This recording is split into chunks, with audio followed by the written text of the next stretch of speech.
I'm currently employed at the SAPS under the Family Violence, Child Protection and Sexual Offence Unit. Our focus areas are forensic assessments, competency assessments, statements of the children, victim impact reports and statements that are referred by various role players. I further did training on introduction of a child witness, statement taking, forensic report writing, forensic allegations into sexual abuse, and sexual offenders who target children. Your Lordship, I have a copy of the report. May I hand it in for ease of reference? Well, there's no objection, it would be for itself. As a court pleases.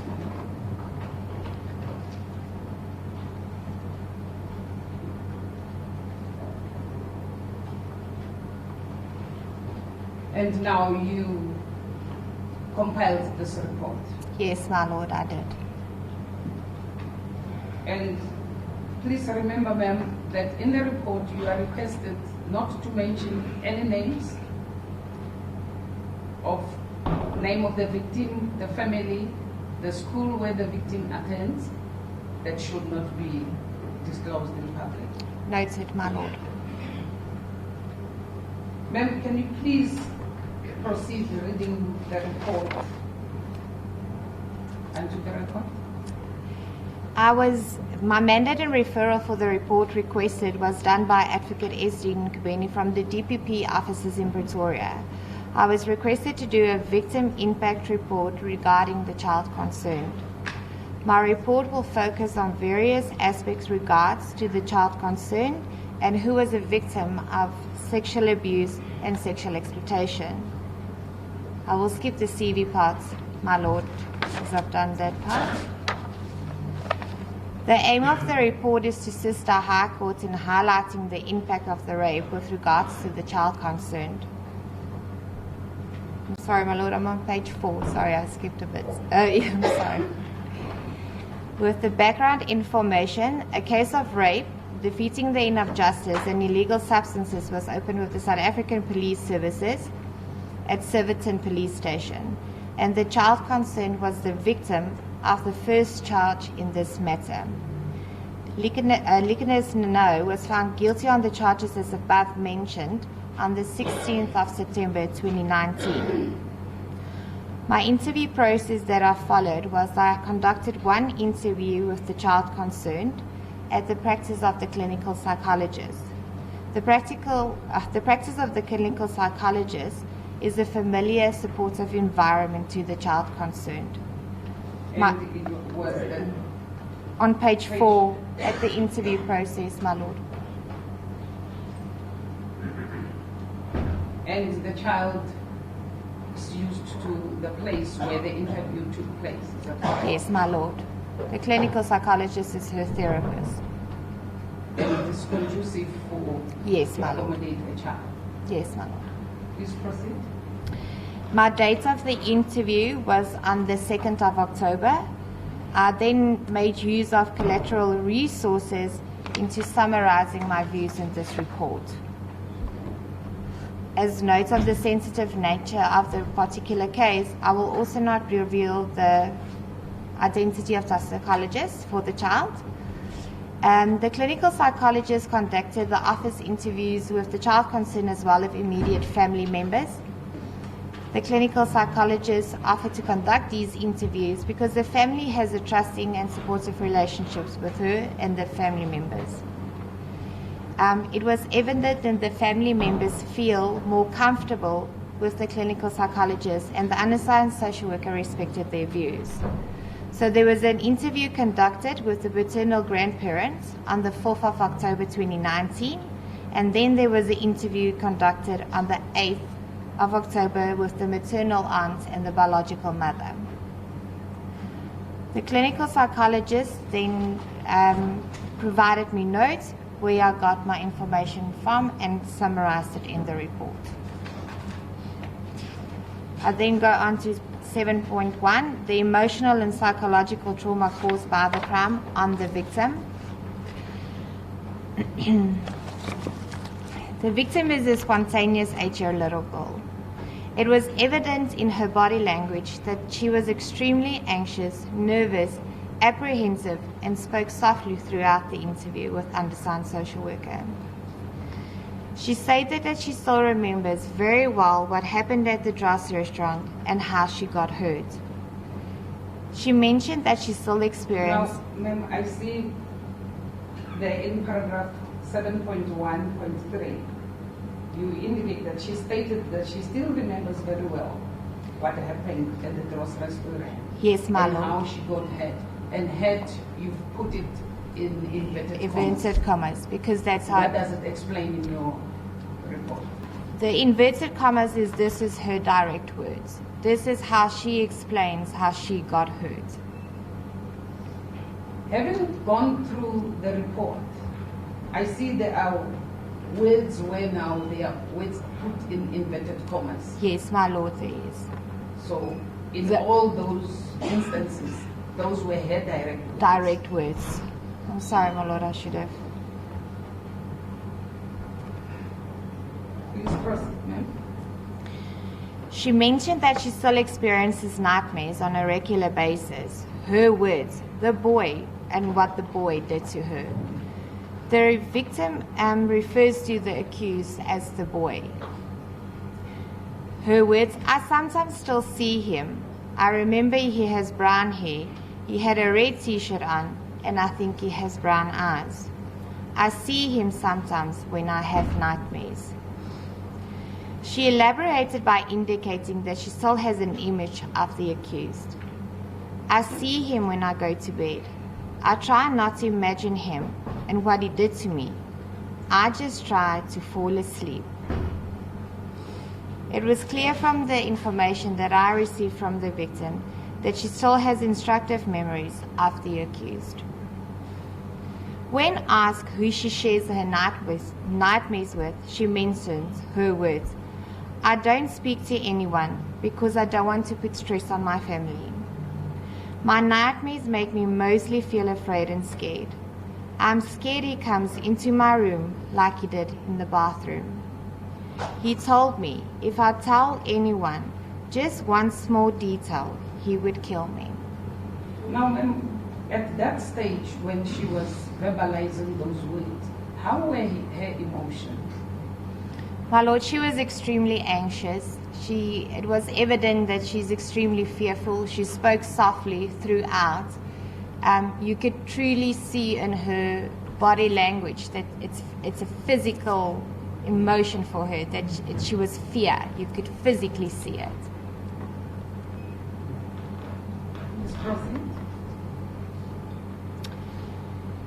7.1.8. According to the victim, she's not afraid of snakes nor crocodiles. But after the incident, she is scared of mostly men at restaurants, which is her words. I'm scared of men at restaurants. I'm scared of restaurant bathrooms. They creep me out. I know now you must go to the bathroom with someone you know. The victim mentioned that she was not creeped out nor scared before the incident occurred, but this has changed for her. Since the incident occurred, the victim only once accompanied her grandfather to an Ocean Basque restaurant. She elaborated on her experiences, stating, I was a little bit scared, but it went well so far. The victim had to make use of the restroom and was extremely scared. There was evident that she developed a fear for people in restaurants, indicating that she's aware you cannot trust people. So she has lost trust in... Yes, my lord, she has.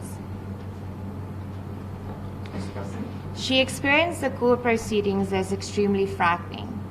She indicated numerous of times she felt unsure with regards to the criminal process.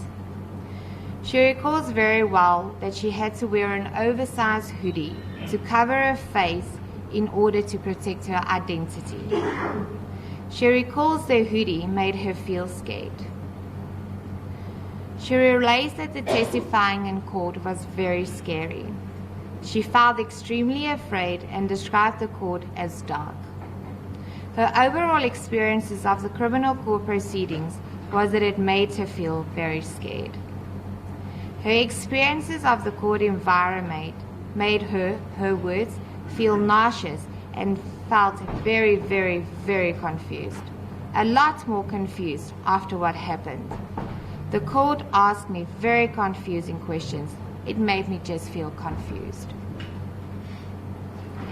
The victim is extremely anxious that her identity will be known to the paparazzi, her interpretation of the media involved. She indicated that if her identity will be known, she'll have to be homeschooled and would not have the opportunity to attend a normal school and interact with friends. In other words, she will not be comfortable to face the world. She would not be comfortable. No. The victim explained her understanding of the media involved. She states that the media will film her story, put it on the news. She stated that this will also make her feel very uncomfortable that it would be on the news. The media's involvement was evident that it makes her feel vulnerable and exposed. She indicated her words, "I will feel awfully embarrassed. I will then always feel like I cannot go outside. What if they see me because I was on TV and they stop and ask me a lot more questions?" The victim stated that the accused threatened her. Her words, "The boy said that he would kill me. I still feel that he could kill me when he gets out of jail." Her overall experiences to the rape she experienced and the trauma after the incident made her words, feel angry, scared, upset, and fearful. "This is difficult for me and my family. I'm just glad my mom's friend called the police. He practically saved my life." 8 points, the trauma experienced by the immediate family. So there was an interview conducted with the maternal grandparents on the 4th of October. According to the maternal grandparents, the victim was normal before the incident. She mentioned that this has changed. She feels unsafe all the time and needs more attention. They stated the victim is... The grandparents, does she reside with them? She does not reside with the grandparents, my lord.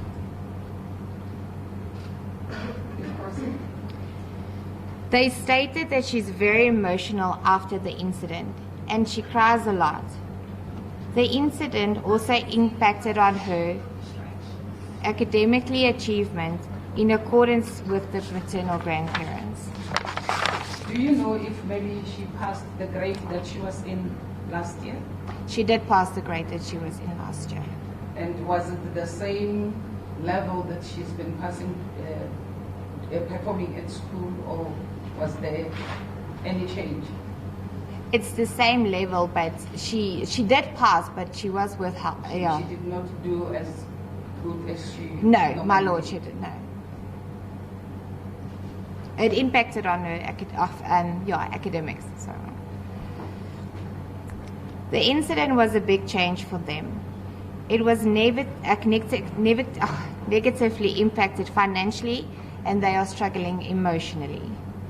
The maternal grandparents indicated to the clinical psychologist that we feel helpless and we don't know how to help her. The impact of the incident was effective. Just before you proceed, the clinical psychologist is a private psychologist. And of their own choice. Of their own choice. Please proceed. The impact of the incident has affected them tremendously. We cry, their words, we cry, it affects us all. We try to keep it secretive, and we want to keep it as a family. The maternal grandparent... Do you know why they want to keep it as within themselves as a family? Did you establish that? My lord, I think the sensitive manner of the case is that there's a label on the family and on the child. Should the victim know? Yes, my lord. And as stipulated, she has her own identity, and they have their own identity as a family. But the label of the Dros incident, I think that's why they want to keep it as a family.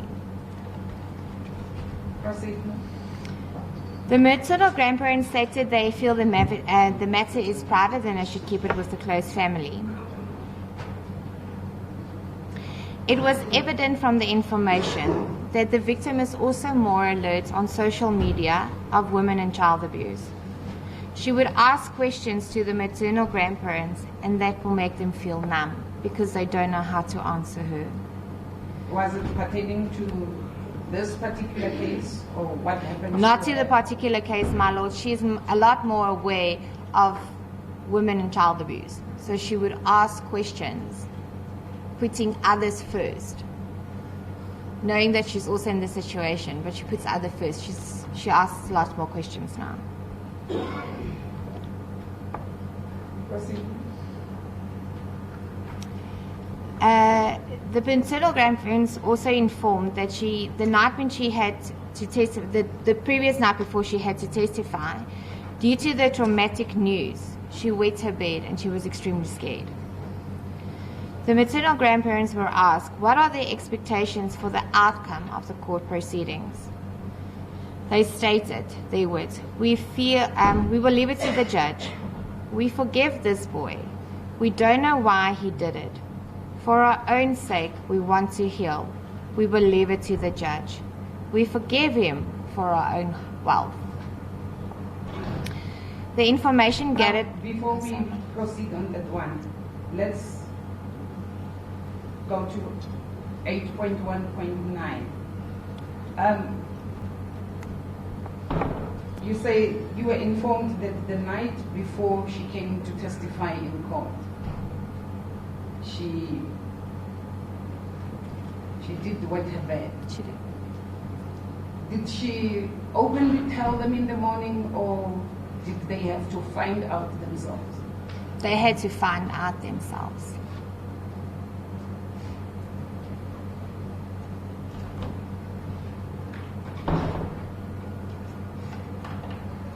Please proceed. The interview with the maternal aunt and the biological mother was held on the 8th of October. The maternal aunt states that the incident is an open wound for her. We will have to live with this for the rest of our lives. The hurt of not being able to protect a loved one. The biological mother stated that she feels she failed her child. She recalls the incident every day. Her words, I will never get over this. My trust in humanity is destroyed, and people have lost my trust. The biological mother's biggest fear is that the victim will blame her for not protecting her. The biological mother is fearful that the child will have trust issues in the future. According to the maternal aunt, it was the night before she had to testify. She wet her bed. She was scared, trying to keep it from everyone. When asked what their expectations of the sentencing should be, the biological mother indicated, her words, give him life without parole. The maternal aunt stated, her words, he must get what he deserves. He is a broken person. I cannot waste time and energy to think about him. I must give her a chance to be who she wants to be and needs to be. Our faith is in the justice system. Our faith in the justice system needs to be restored.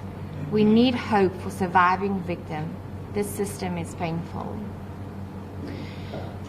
The victim's view on an appropriate sentence. I asked the victim, I asked her what her appropriate sentence would be. She stated that the accused needs to be punished and needs to be sentenced to prison for harming her. Her words, I mostly want him in jail to learn his lesson. He should learn not to harm people and that he needs to be careful. When asked if she would say something to him, she told undersigned social worker that she would inform him of the following. Her words, he must think of himself and don't allow other people to push him around. And that is a child of 8 years. A child of 8. Now, you said she was anxious. That is 13 months. When you said you saw her in The 2nd of October. 2nd of October. That is 13 months after the incident. She was still very anxious. Yes, my lord, she was. Please proceed. At evaluation, I just summarized the report by saying a number of factors impact on the degree of trauma experienced by victims of sexual abuse and physical abuse. This includes the age of the child, the age of the child at the time of the abuse, the duration of the abuse, the extent of the abuse, the identity of the perpetrator, the level of the threats, and the child's mental and emotional health. In terms of the age of the child, the impact of the abuse could be more damaging if it's a younger child. The victim clearly understands her emotional, physical, and psychological pain she experienced.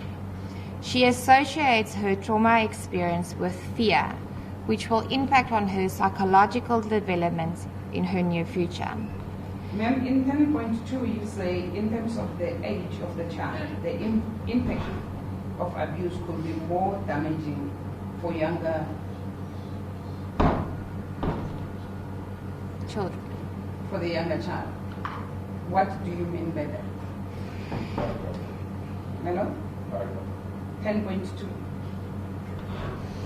My lord, younger children don't understand why they have to get hurt. They don't understand, in this case for the Rapist, if you go to a bathroom that you have to get raped. So they don't understand. They have no clear understanding. You cannot even reason with them because we as grown-ups also don't know why they have to get hurt. But for younger children, it's more difficult to explain to them, where in older child, you can have a sense to try to explain to them, where the impact on the younger children is more severely because they don't understand. Like in this instance, her Yes, age. yes, my lord, in her age. Please proceed.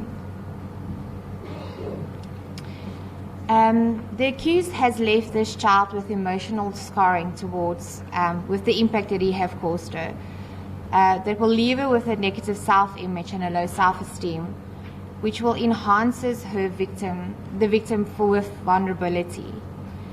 When a child experiences a traumatic event, the reaction to the event may become evident a day, a week, or even years after the incident. Therefore, the full impact of the rape has had on the victim may be evident in the years still to come. In the above, it's clear that the victim experienced a traumatic incident and could have long-term emotional side effects, which would include suicidal thought, depression, or self-harming behavior. She was placed in a position where she felt powerless. This resulted in an anxiety, made her feeling vulnerable and unsafe. The rape which the victim was subjected to will not only affect her childhood, but is going to have an impact on her for the rest of her life. The victim is a survivor of rape, but could have ongoing problems with her self-esteem, social interaction, intimacy, trust, personal boundaries. The victim will in all likelihood continue to face emotional, physical, and psychological difficulties continuously in her life as a result of the rape she has experienced. My conclusion and recommendation would be, it is concluded that the victim has suffered physical, emotional, as well as psychological trauma as a result of the rape perpetrated by Nicolas Ninow. The emotional impact and the scarring of the abuse has impacted dramatically on the emotional well-being. This will continue for the rest of her life and the likelihood that she will have ongoing therapy. It is thus recommended that the court take the decisions into consideration when sentencing the accused. framing the court should take into consideration the impact that the offences have on the accused. I do, my lord. Is there anything else that you want to add to your report? That will be on. Thank you, my lord. I didn't know that question. Oh.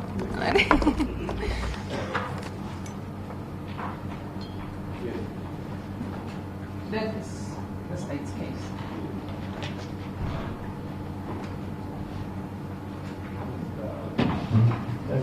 This is my lord. My lord, I did a really short use of argument, only as far as the case law that referring to is concerned. Obviously, the evidence was still in progress at the time. My lord, I accept that the accused will receive a severe sentence. Nothing that I'm saying is intended to detract from that. I'm not talking about 10 years. I'm talking about sentences for any excess. So I'm not trying to. The only issue really is whether life imprisonment is the only appropriate sentence, or whether a severe long-term determinate sentence would be appropriate or could be appropriate in the circumstances. And I will mostly rely on the appellant's personal circumstances and his background in order to attempt to sway the court in that regard. My lord, obviously the minimum sentence is life imprisonment. I don't think that requires any further argument. I did refer to the classic case of Vilakazi, the test that the court has to apply. Obviously, I accept that the court is well aware of that test. My lord,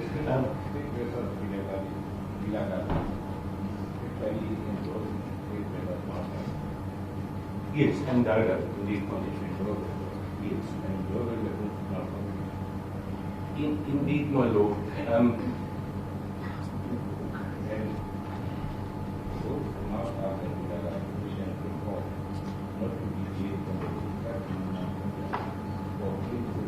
Indeed, no, I accept that. All it says, and I've just used the Vilakazi because it elaborates a bit more in my mind, where it says all factors need to still be taken into consideration, and the mere fact that the sentence or the act falls within the schedule doesn't say that the sentence should always be imposed. My lord, then I want to just refer to what the Constitutional Court said as far as life imprisonment, the consideration of life imprisonment is concerned. That this is to Uza by Justice Ackerman at paragraph 30. As far as the fundamental consideration and procedures regarding sentencing are concerned, our law does not distinguish between heavy and lesser sentences. My lord, that is on page, the portion I've quoted the paragraph 6. I've quoted the citation, but what I'm reading is not copied into the argument. As far as the fundamental consideration and procedures regarding sentencing are concerned, our law does not distinguish between heavy and lesser sentences.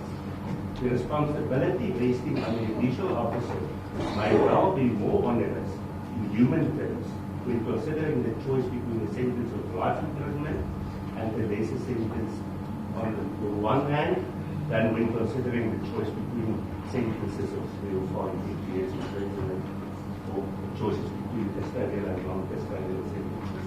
And what the point I'm trying to make is that life imprisonment is a very severe sentence.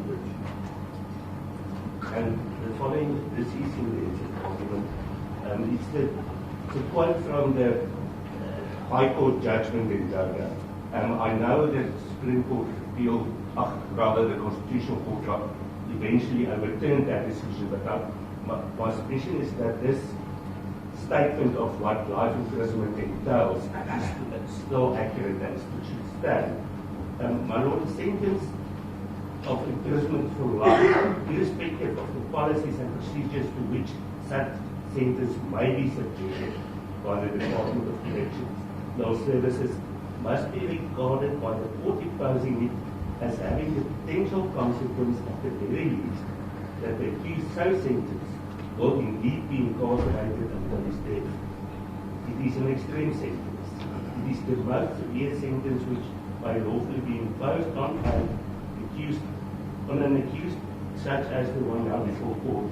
It is a sentence which, in the ordinary course, requires a meticulous weighing of all relevant factors before a decision to impose it can be justified. Well, Lord, and then I go on to refer to status of the Kasi, where they used to describe lives of imprisonment, that very used terms like the maximum sentence that is permitted by our law, and to make him pay for it for the remainder of his life. My Lord, I refer to Zin and Rabi that is tried on the that of your Lordship stand in that regard. My Lord, the three pillars of sentencing is obviously the seriousness of the offence, community's interest, and the accused personal circumstances, which needs to be balanced, and none of that, including the accused personal circumstances, should not be overemphasized, considering all factors. But Lord, as far as the seriousness of the offence is concerned, I can't really say. There's one submission that I can make. As far as the manner in which the crime was convicted or committed, but I have to concede this is an extremely serious offence.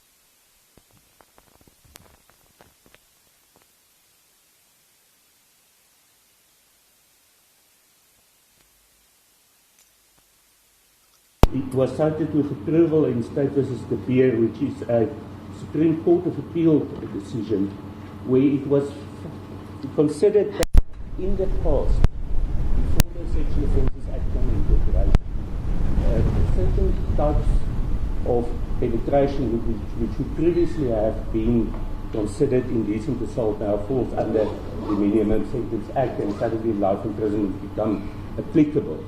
And there is quite a large difference with the sentence that would 10 years ago have been imposed to the sentence now.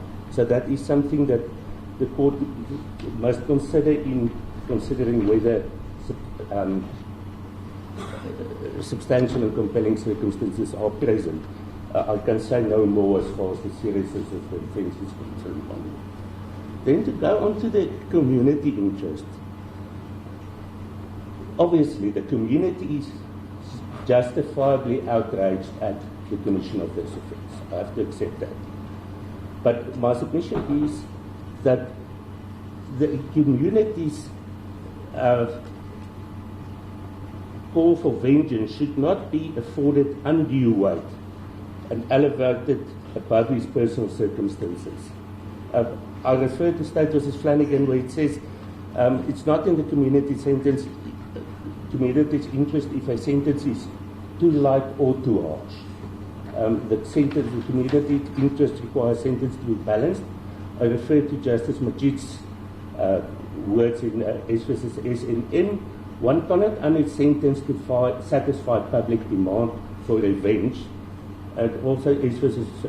Omerada, it's not the function of the courts slavishly to give effect to public opinion. That was cited with approval again in the Supreme Court of Appeal in Gardner. My Lord, the community is crying out for life imprisonment, and one can understand that. But this court is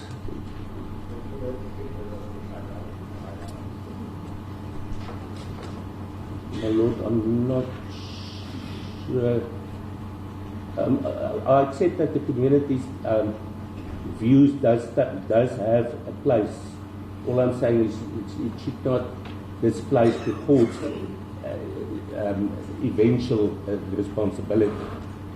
My Lord, I refer Your Lordship to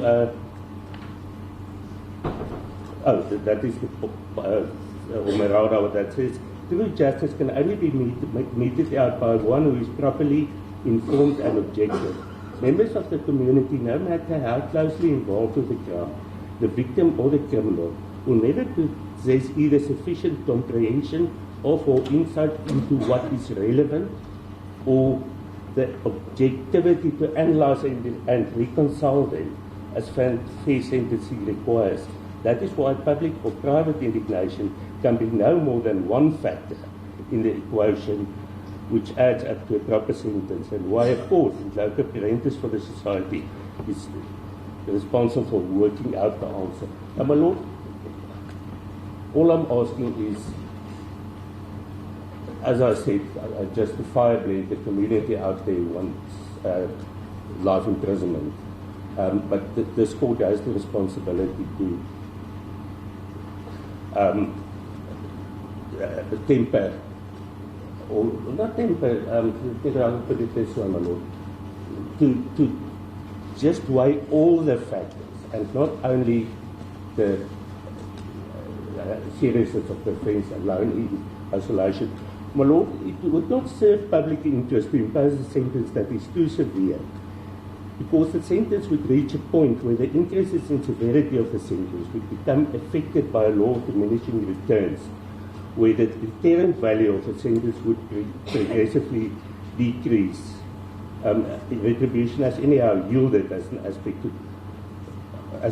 yielded to the aspect of deterrence and reformation. To Lordship, I refer there to State versus Kenyana, and then the following quote from Rex versus Kaya.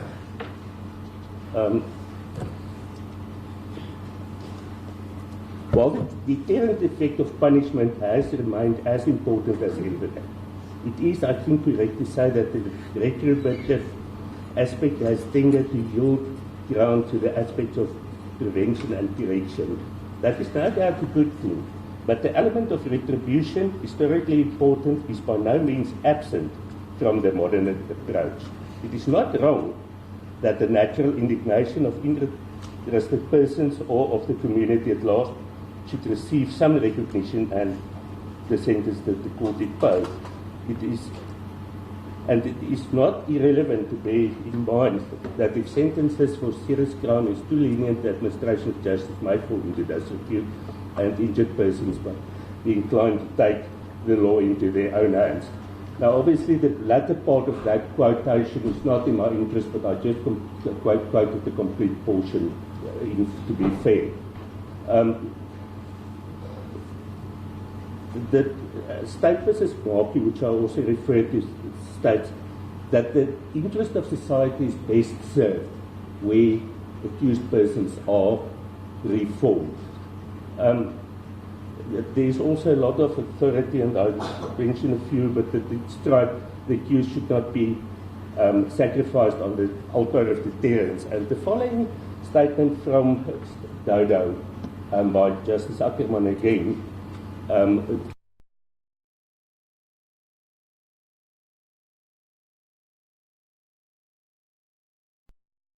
his broken background and where he came from. Justice Ackerman said, human beings are not commodities to which a price can be attached. They are creatures with inherent and infinite worth. They ought to be treated as ends in themselves, never merely as a means to an end. Where the length of a sentence which has been imposed because of its general deterrent effect on others being no relation to the gravity of the offence, the offender is being used essentially as a means to another end, and the offender's dignity is assailed. Now, my Lord, life imprisonment is on the cards here, I accept that. All I'm saying why that quotation is apt is that his personal circumstances and where he came from should also require attention in the trial. Then, State versus School is an adult decision, but the specific portion was quoted quite extensively, and quite a bigger portion in State versus Colette, but there's only this bit that I want to take away from this. The rest is all relevant, but But I cannot conceive of any principle which could justify, for the sake of deterrence, the imposition of sentence grossly in excess of what, in the circumstances of a particular case, and having regard only to the crime and the degree of the particular offender's moral reprehensibility, would be just and fair punishment. The usefulness of, I apologize, that paragraph 19 is a repetition of a previous paragraph. I didn't pick it up when I drafted the edge of argument. My Lord, I need to come to the personal circumstances of the accused. And that is where my main argument will focus. That is where I have the strongest argument. Now, the personal background of the accused, as set out in the probation officer's report, as well as the psychologist's report, my submission must constitute weighty, substantial, and compelling circumstances. It is highly unusual to have a person in accused circumstances where, since he was a baby, he's been knocked around by life, and parental influence of his mother and the social worker and, well, what if I could just move this, it's on my notes. My Lord, you have a mother introducing a child to drugs. Now, my submission is the evidence from the accused, and I know my learned colleague disagrees with me on that. He testified, he described the incident and he said he had to be sober up and the mother gave him the drugs. Yes, there is also an element, but I think that is more a general element, that he received acceptance when using drugs. I don't think the two is mutually exclusive.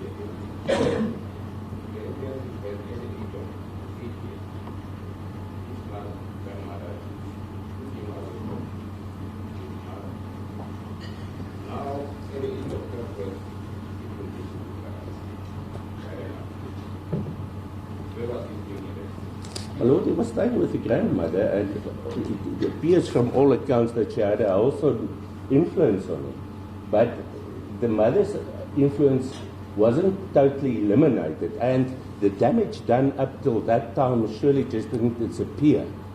There's no indication that he received any counseling or anything other than he's now in a loving home, but it's still the same child that had all these problems from Mary's time. That would be my submission. And then the mother took him away. The evidence yesterday was that they were living in Pretoria Dros.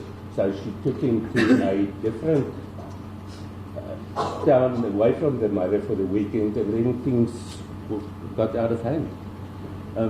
And he indicated that once he took it once, and my Lord, one could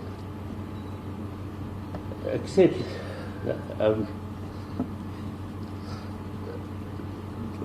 that his bipolar disorder, his drug abuse has to have some root in his early formative years. And both experts do go into the factors that would be applicable there.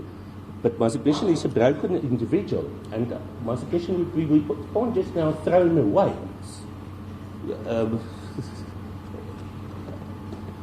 My submission is that long-term imprisonment with the necessary rehabilitation and psychological and reformative components, we should try and fix this individual. I'm not saying for one moment that the drug use excused these actions. Can never excuse it. But if we look at what is said in the State versus Martin, which I think is actually quite a very, I apologize, my Lord, I just want to find the correct note here. A very good judgment by Justice Fleming at the time. But I just want to take away, that's one portion. It also talks about remorse later on. which I also will refer to, where it says to determine sentence, particularly for a more serious crime, there is not a more important question than why did you do it?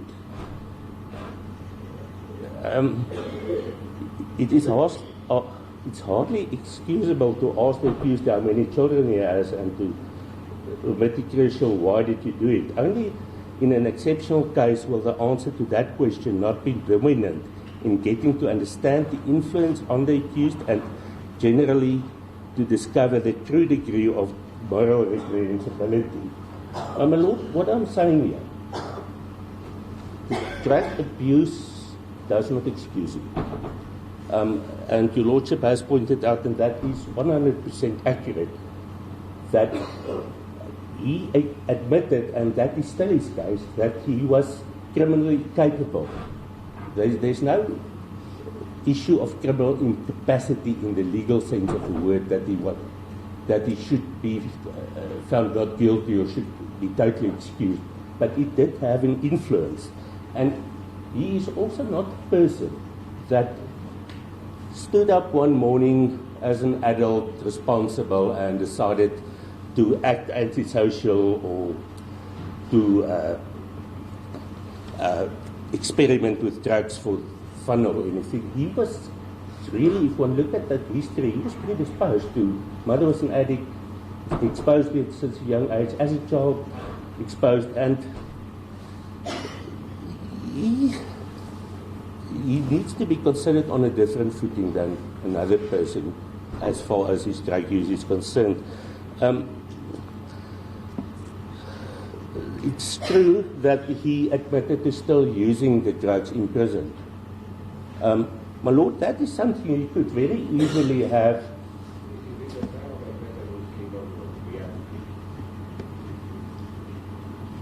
My Lord, it's not a good sign, I accept that, but my supposition would be that that per se should not.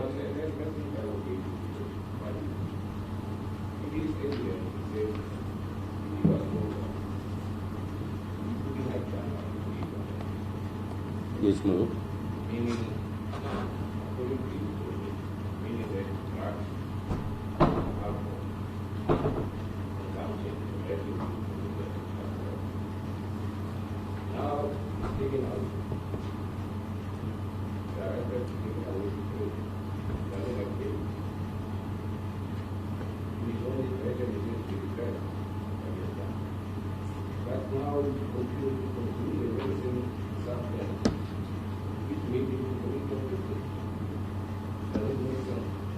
My Lord, I do accept that is a difficult concept. What needs to understand is also his version and his evidence that he was absolutely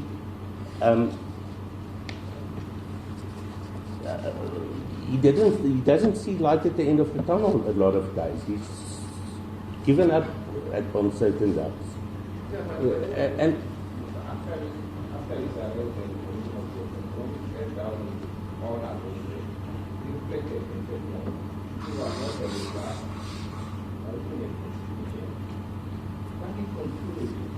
now, I accept that, my Lord. One has to accept also that he's an addict. It's not it's a choice, but it's not a choice in the ordinary sense of the word.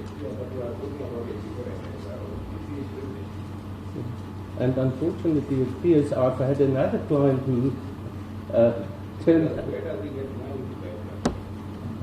Well, Lord, I don't know. I don't know what the. It's not the first time. It's not totally eradicated inside that prison. That's unfortunate. And that brings me to, my Lord, I want to refer the court to State versus Brophy, but that's not going to be in the context of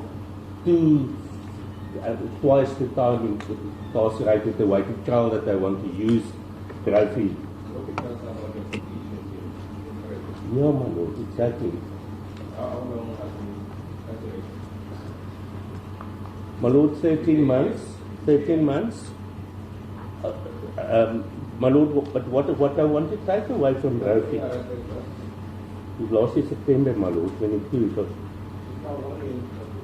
yeah, my Lord, I'm not trying to rely on growth.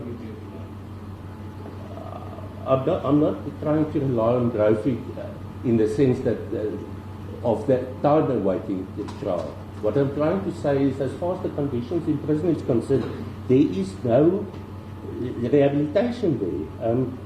It says, in my view, there should be no rule of thumb.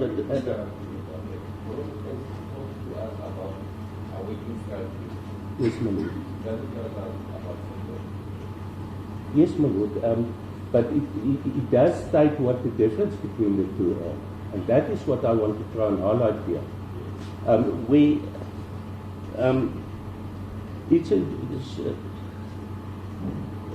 The conditions affecting the accused in detention and the reason,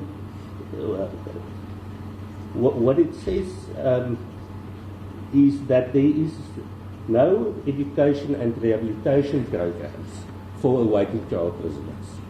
So accused has been sitting there for 13 months, and now I accept what your Lordship is saying, that he should have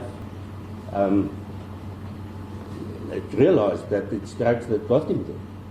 But he does not have the same support system in rehabilitation programs that is available once he is sentenced. So it's difficult to predict what difference that would make. And that's really the point I'm trying to make, my Lord. I think Ms. Lamini testified that the accused was drinking very heavily, with lots of shooters and beers and things. And Mr. Ferry testified that he is an old SANAP or Narcotics Bureau police officer, and he could clearly see that the accused was high on drugs. My Lord, the accused acted irrationally.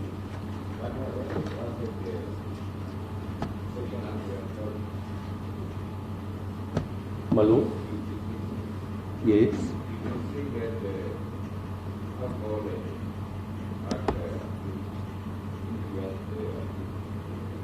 My Lord, I'm not supposed to put the mitigating factors into, I does say he was on the drugs.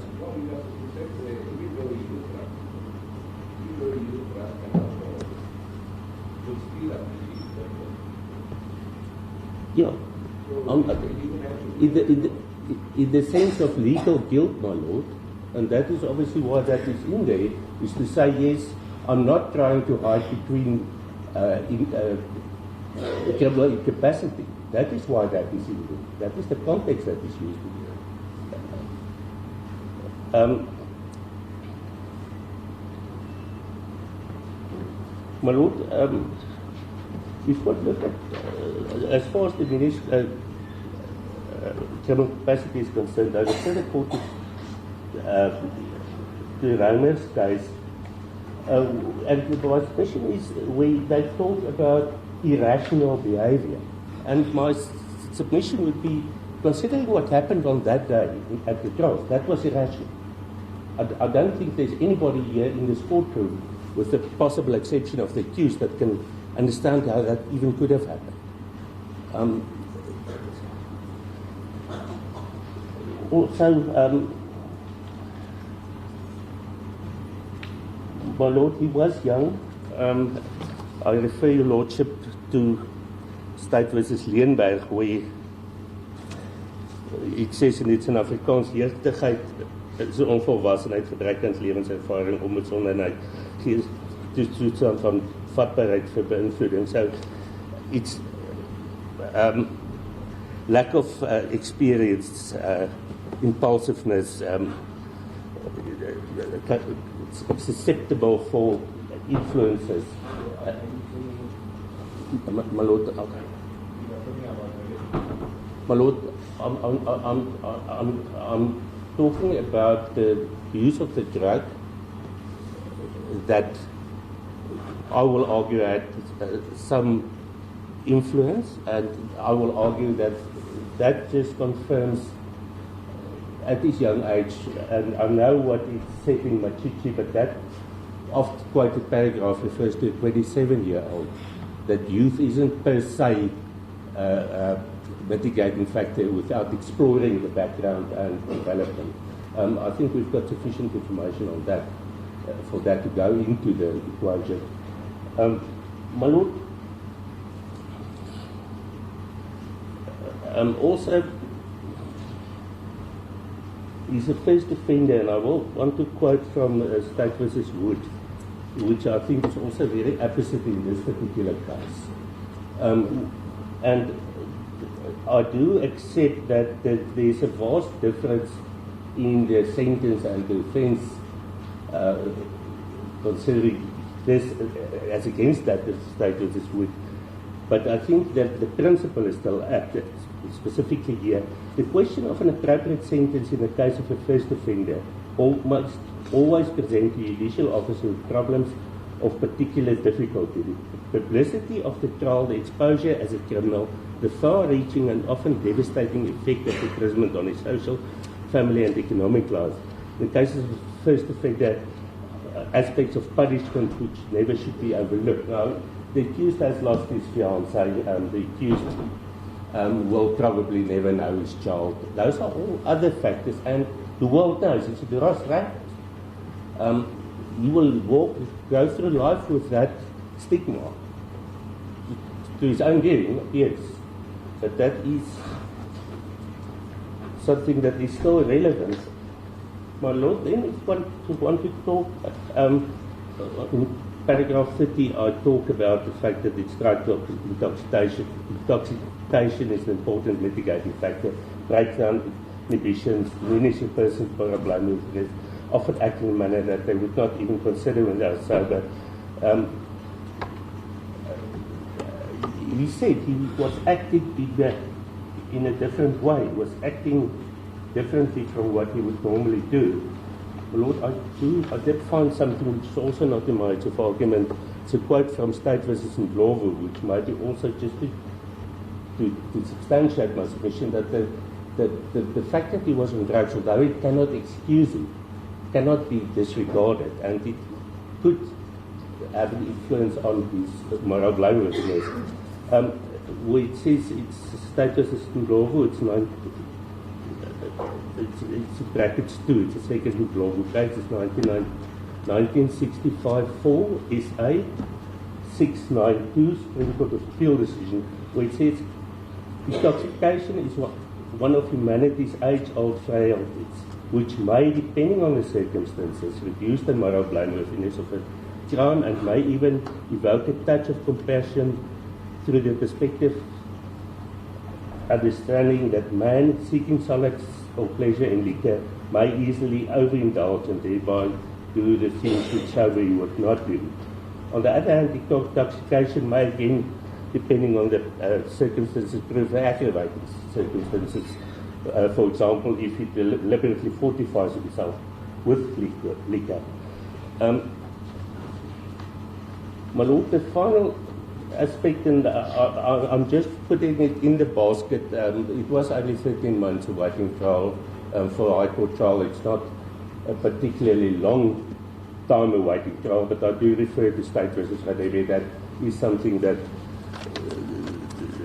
needs to go into the basket, although if the court is considering life imprisonment, the impact of that would obviously be less.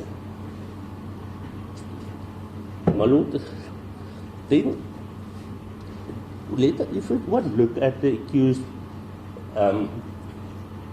history of addiction,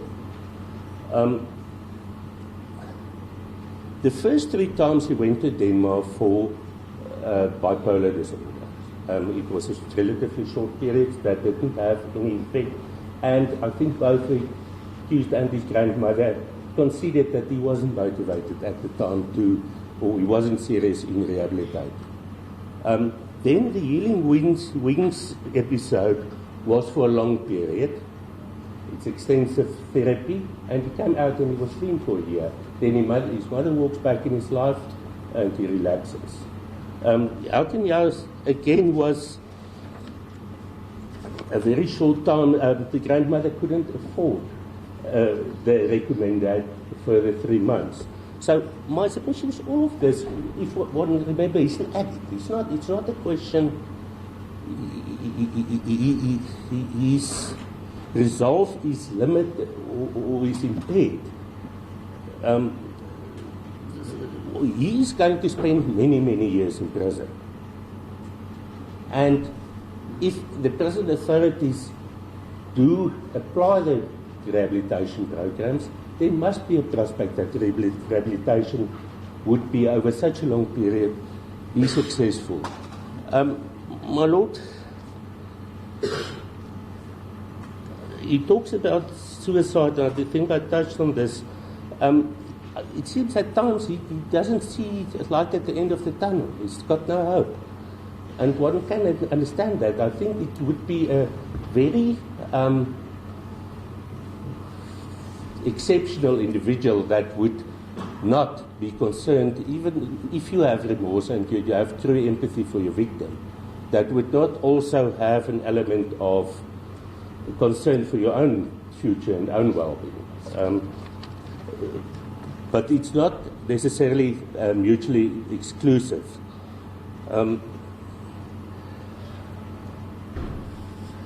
Both the social worker and the psychologist is of the view that the remorse are true. And I'll make the submission that what they describe is what is also described in Machiche and also in State versus My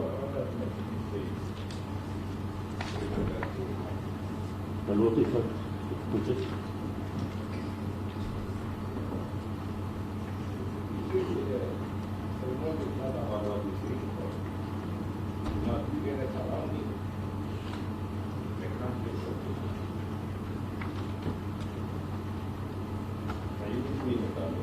I agree, my Lord. I just want to apologize. As I was talking, I've moved the papers around and...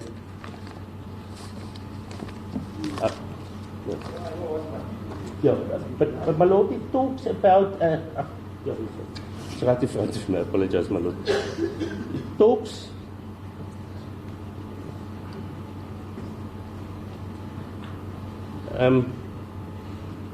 since must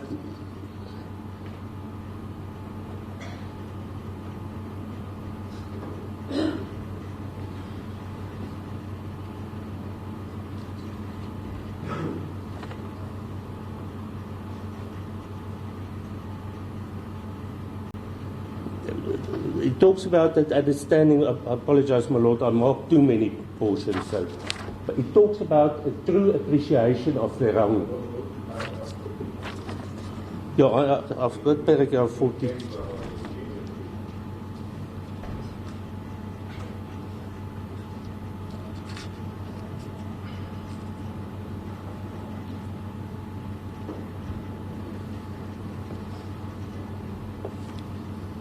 Now, there it talks about the younger offender.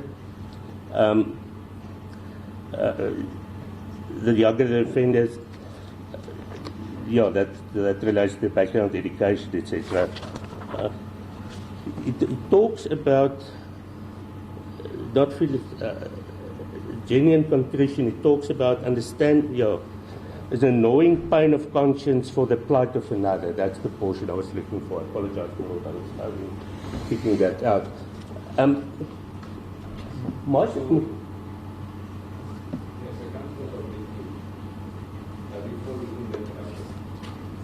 My Lord, I do accept that the accused did not provide a full version.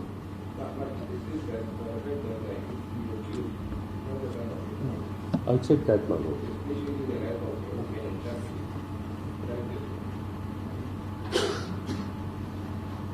My Lord, I accept that. I accept that. But what I do pick up from both the social work.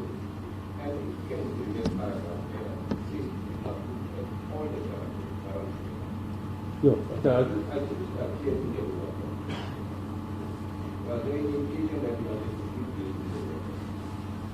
my Lord, all I can say is that my instructions has always been to plead, and what I understood.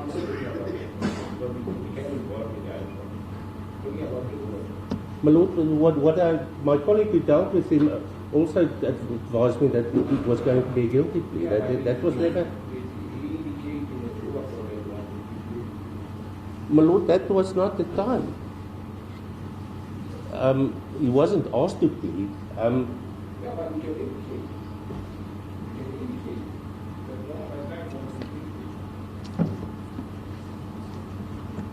My Lord, I don't think that would really.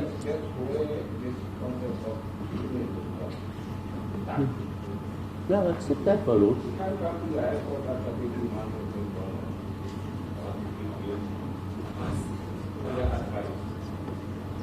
My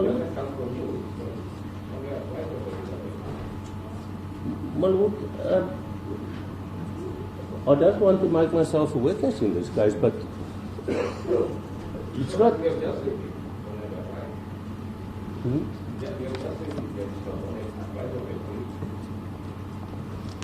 No. I think that I was advised by my colleague that it was going to be a guilty plea.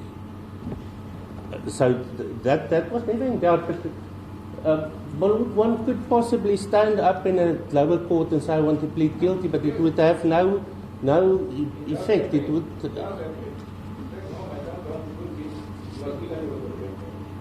Yeah, but not before, only before a court that has jurisdiction.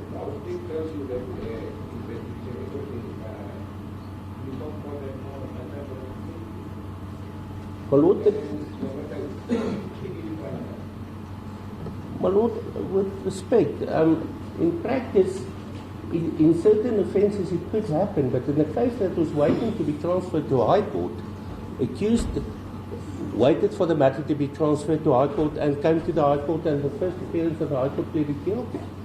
There can be no doubt.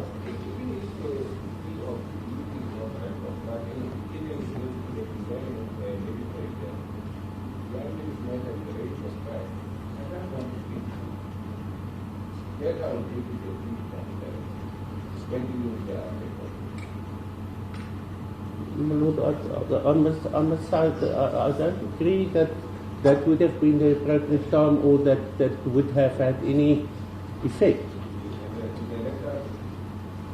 My Lord, that is the same thing. That letter has been given to me. No, some time ago. While I started preparing for the trial during my consultations with the accused.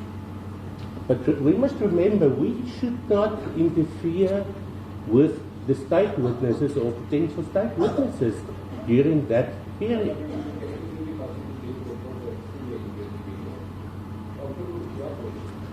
My Lord, that may be so.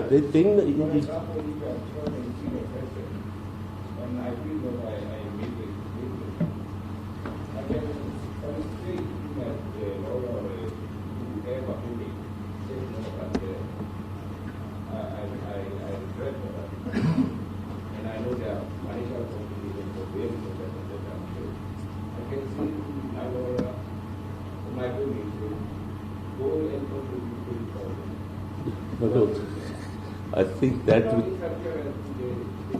My Lord, it could, in my mind, it could be perceived as interference, and I would not do that. My Lord, my Lord, I hear what your Lordship is saying, but in my mind, I have to tell your Lordship, I would be very, very careful of having any interaction with potential state witnesses.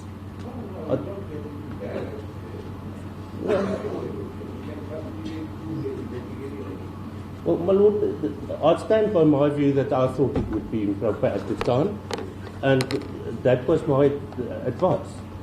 Your Lordship would recall that when the complainant testified, when she was finished, I did extend the accused apology to her. That was of his instructions.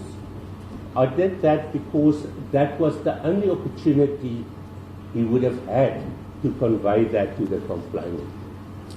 As far as her mother is concerned, the letters and the poem, those are things that it goes with the sentencing proceedings in my mind. And what was the questions asked of Ms. Giereke earlier regarding going to talk to the family, my lord, there is a process in place for that. And that is the restorative justice system. And that is after sentencing that would ordinarily be facilitated. Would the family know? It's not done through the investigating officer or the prosecutor just asking the family. It's done by social workers and then establishing whether it would be proper and appropriate through consultation with the victims and their family. And that is a process that is still available to Mr. Giereke, but now is the time when that would be appropriate. My lord, both the psychologist and the social worker believes that the remorse is genuine, in that he understands the hurt that he caused that girl.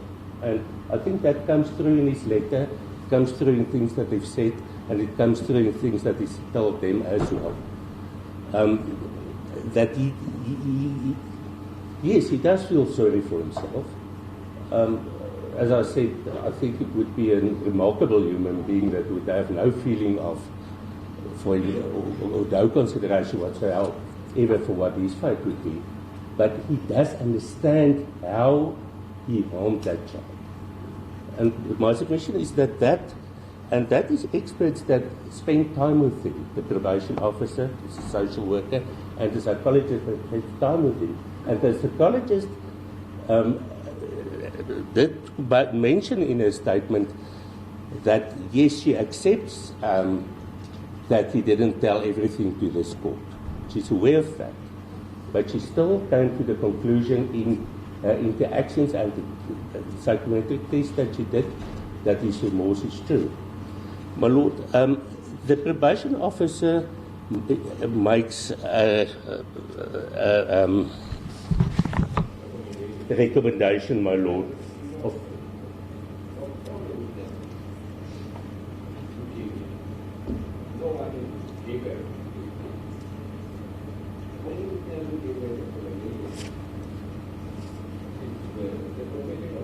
yes, my lord.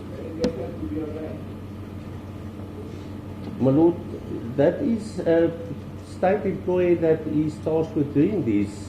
My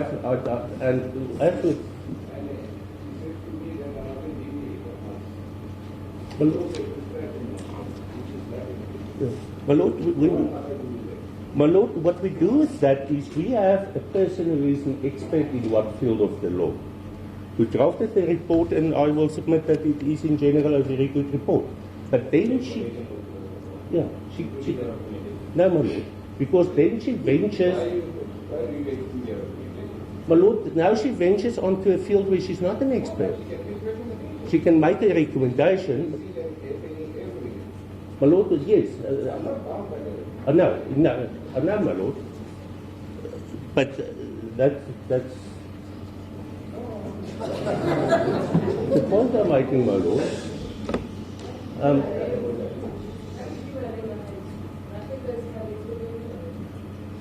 I accept your lordship is not bound by that. And she did deny that the portions in paragraphs 15.18 and 15.19, where she talks about the community's interest in the precedent that it would set to deviate, informed that opinion of hers. But it's a low opinion, it's for the court to decide. But those two paragraphs also demonstrate a lack of understanding of what aspects really needs and what value. Yeah.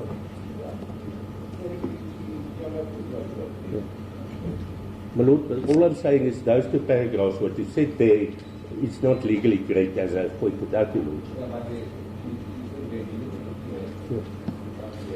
As a court case, my lord, then it is only on the seriousness of the offence and nothing else.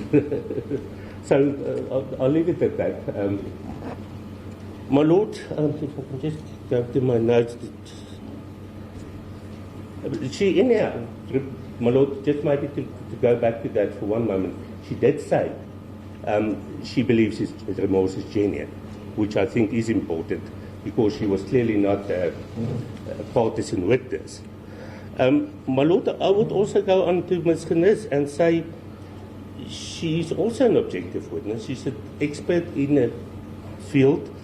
She goes and she analyzes all the possible risk factors for reoffending. And on many of those points, she makes the determination that, yes, this is a risk factor that remains. And also as far as the drugs and alcohol is concerned, we have the same thing, that she says he will need to go for rehabilitation. Both of them recommends psychological treatment. He's going to need help to reform on it. But like I said, we can't just now throw him out because he's broken. He's a human being and we need to deal with him. My lord, she cannot divine the future. I'm talking about Ms. Genis now. She does list risk factors, but at least he doesn't qualify for the formal definition of a paedophile, although she says it's concerning that the child was a victim. And he also, and that the other real negative indicator for rehabilitation would be being a psychopath. And there's none of those two things which would have been particularly negative. Lord, those are my submissions. I don't know if there's anything specific your Lordship would want to hear me on. Thank you, my Lord. As the court pleases, my Lord. Your Lordship, it is true that the accused is convicted of very serious offences. In particular, the offence in count 1, rape of a minor below the age of 12, and she was raped more than once. That's correct. More than once, yes. Age of 12, whereby she cannot consent. Your Lordship, in imposing sentence, the court must look into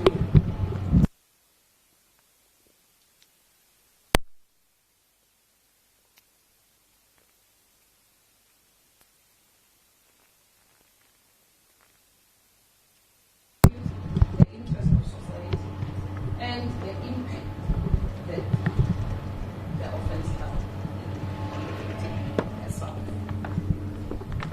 Your Lordship, in this case, the accused came before court and he tendered a plea of guilty. And the state, with regard to the plea itself, submits that the plea was not a genuine remorse. He was actually not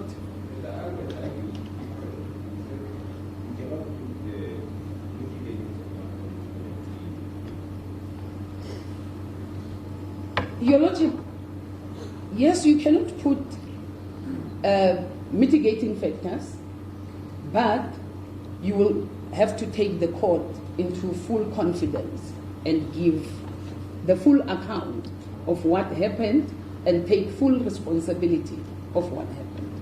This is not what the accused did. Hence the state. That is correct, my Lord. We rejected it. That is correct. That is correct, my Lord.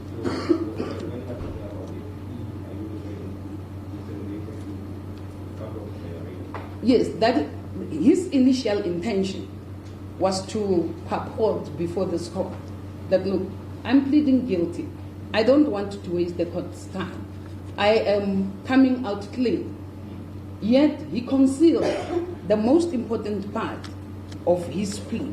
Hence the state says that was not a genuine plea. That is why we did not accept it. And the fact that the accused come before court and say, I am remorseful. Your Lordship, in the case of S versus M 2007-2, SACR, yes, volume 2, SAC, page 60, W, the court found that in paragraph 72, yes, madam, page 60. Madam?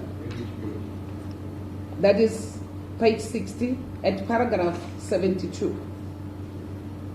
The court held that the tendering of a plea of guilty was frequently been taken into account by the sentencing court as a mitigating factor, and that mitigating has been found in the fact that he did not waste the court's time and that it was an expression of remorse.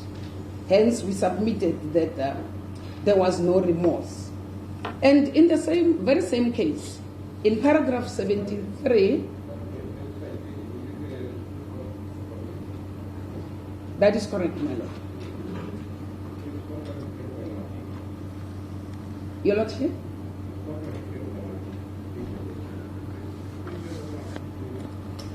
Your Lordship, that was the beginning of the quotation.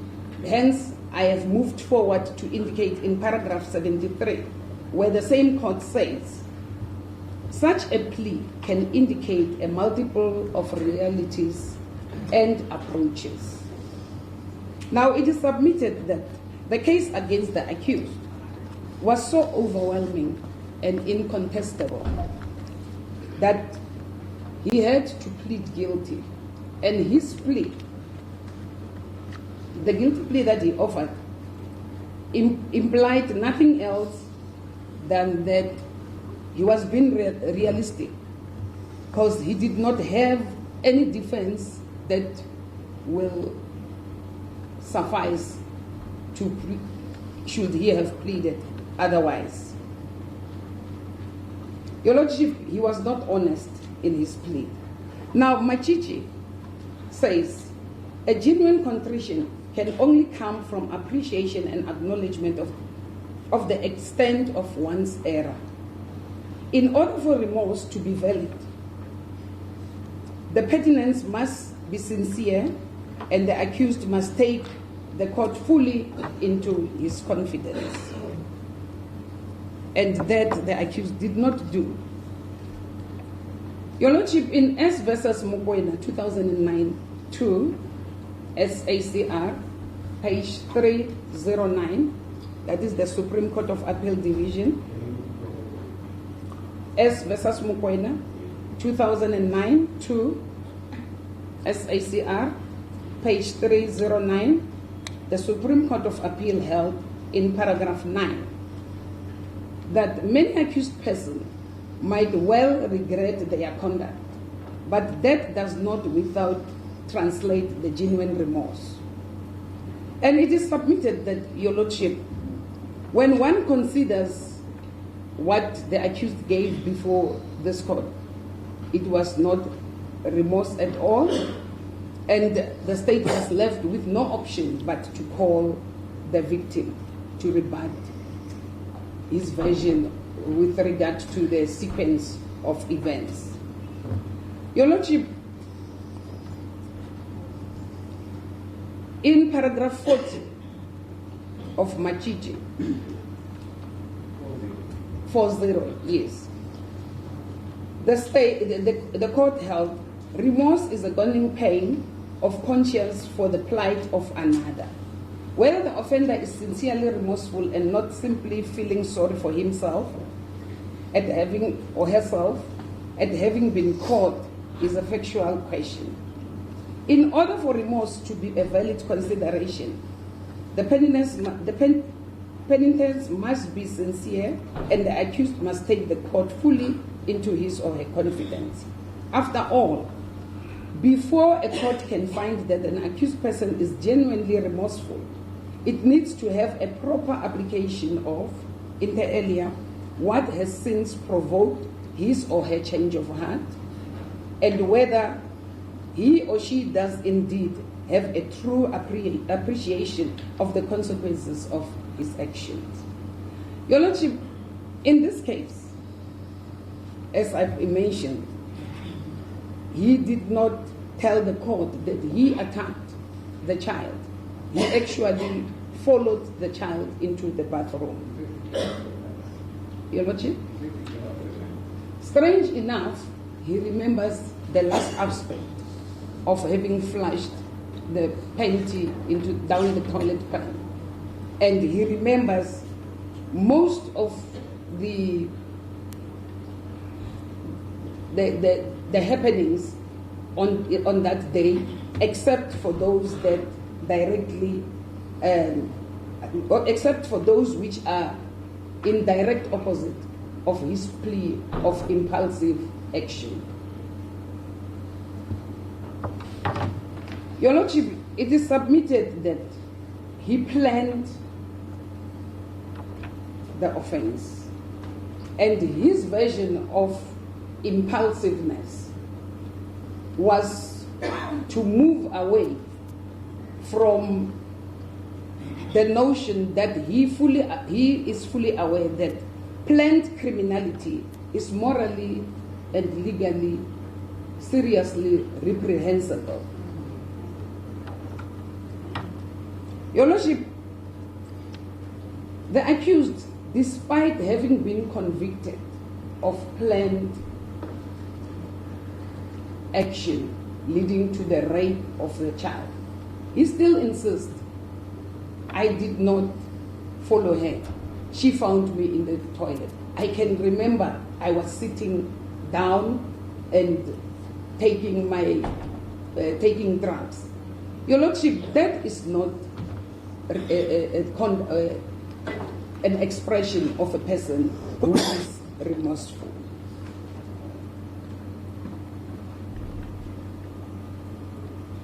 My Lord, in S versus Sejanto, 1998, page 194, CLR, at paragraph 663 and 664, 1998, Your Lordship.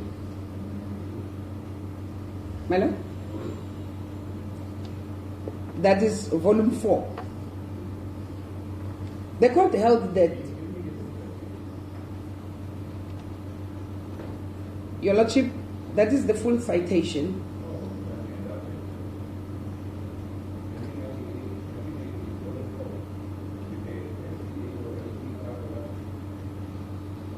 It's a criminal law report, Your Lordship. Yes. Page 663 to 664.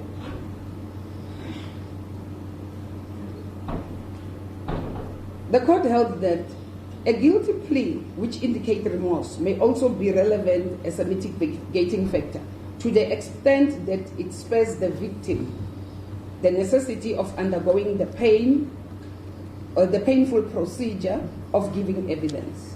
Your Lordship, we submit that still the conduct of the accused was opposite in this instance.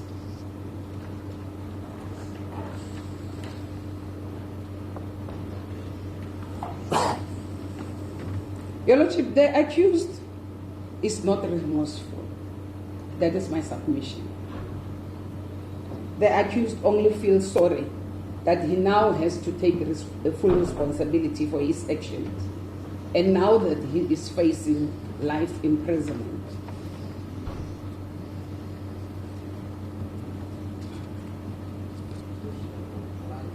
In his evidence before court, the accused mentioned that I've been grappling to find words that will express my remorse to the victim. He says, it's been a while that I have decided that I want, or I have written a poem to the victim. But what happened on the day that the victim testified? The only message that was put across to the victim was, the accused says he's sorry. And no mention was ever made that he has composed a poem, or he has a poem for you, which you will later receive, or which will later be displayed to the court, or anyhow. Whereas when the mother testified, nothing was said to the mother, who had broken down so terribly before court and indicating that what I witnessed on that day, I don't think any mother will want to witness it. Despite the manner in which she broke down, there was no message to say, look, the accused is sorry. His family is sorry. Later on, you will receive a poem or a letter. Nothing of that nature was said. Hence, the state submits that the poem and the letter, those were afterthought, that what can we do to evade long-term imprisonment? What can we do to say, or to make the court believe that I am genuinely sorry? The accused verbalized remorse, but his conduct proves otherwise. Your Lordship, it was also, now I'm moving to the next point, of time spent in custody. Your Lordship?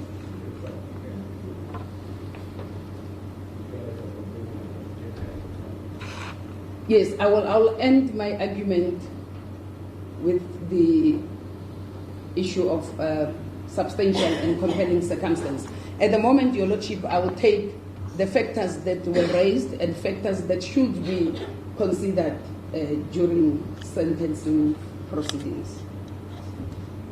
Your Lordship, the state submits that traditionally time spent in custody while awaiting trial, yes, should be taken into account for purposes of sentence.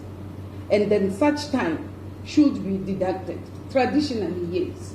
But now, looking at the nature of the offense and the penalties that are in place for certain offenses, taking into consideration what kind of investigation needs to be done, that should also not make the court to consider, more in particular, that life imprisonment is an issue regarding the sentence attract.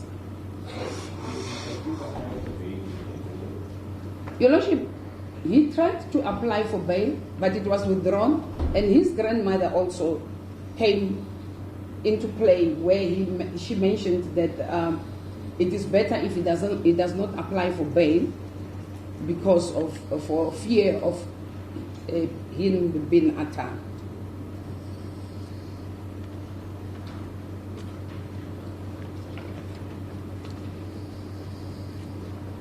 Your Lordship, now I'm moving to the next point,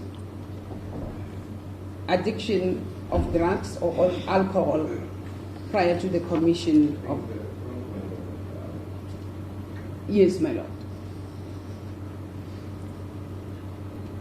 Your Lordship, in S versus BP 2011, Volume 1, SACR, page 448, the Supreme Court of Appeal held in paragraph 455, capital D to E, that No substantial or compelling circumstances have to be present, even though it was argued that the use of drugs and alcohol constitute such. In other words, there was a submission that the use of alcohol and drugs should be regarded as substantial and compelling circumstances, but the court found that such cannot constitute substantial and compelling circumstances. That is 455, paragraph capital D. That's correct, my lord. In paragraph E, the court further found that substantial or compelling circumstances will have meant falling into the trap of doing so for flimsy and speculated hypotheses favorable to the offender, as cautioned by in the S versus Malchus. Your Lordship, in S versus Blau, 1999, 2 SACR, page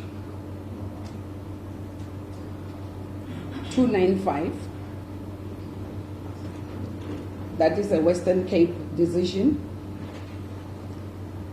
At paragraph 303, capital D to H, the court referred to an article written by D. Van Zyl-Smith on the topic of mandatory minimum sentences and departures from there in substantial and compelling circumstances. That the article was written in 1999, 15 SAJHR, that is South African Journal on Human Rights. In page 270, the court it indicated that in South Africa, the voluntary intake of drugs and alcohol is expressly excluded and may not be regarded as being substantial and compelling circumstance.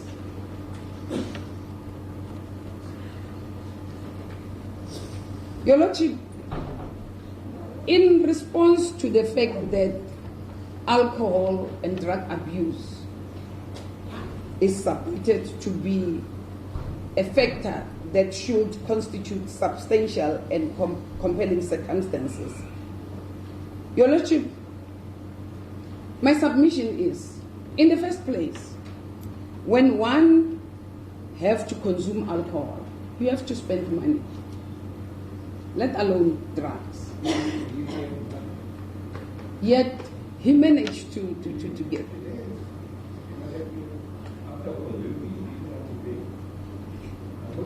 Yes, and that is an indicative of how voluntary that can be for one, that he will even cross the line to say, I want to consume, I want to use, even without having, with or without having money.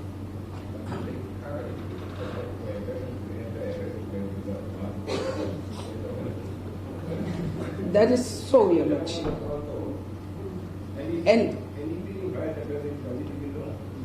And he offered to buy drinks.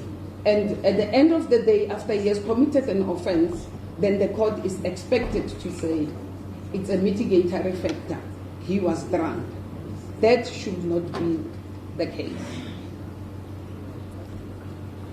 Your Lordship, the accused was taken to different rehabilitation centers.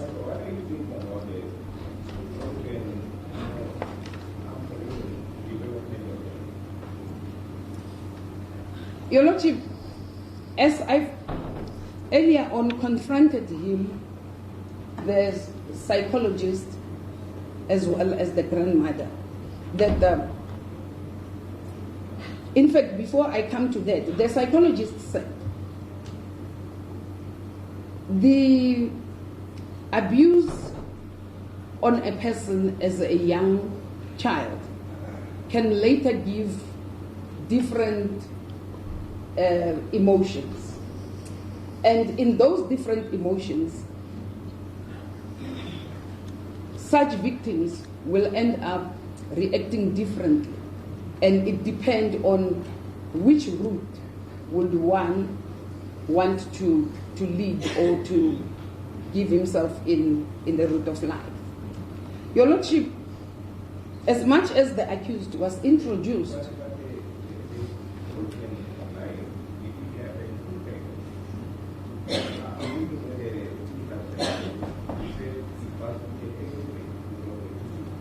Your Lordship? He passed, he was, that is correct, Your Lordship. And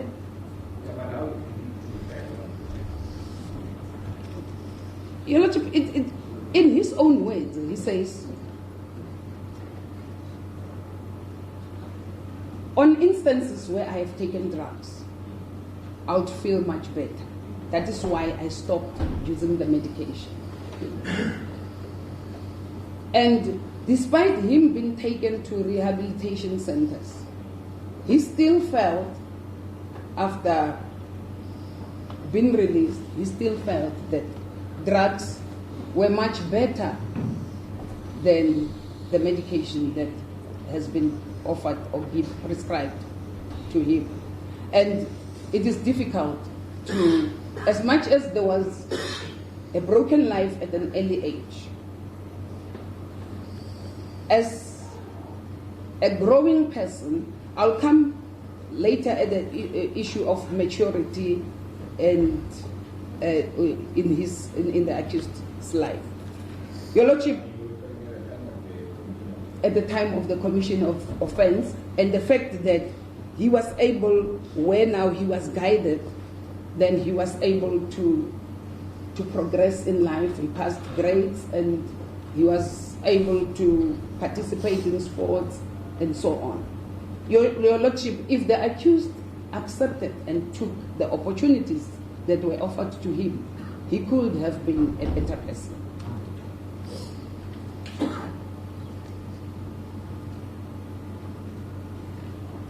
Your Lordship,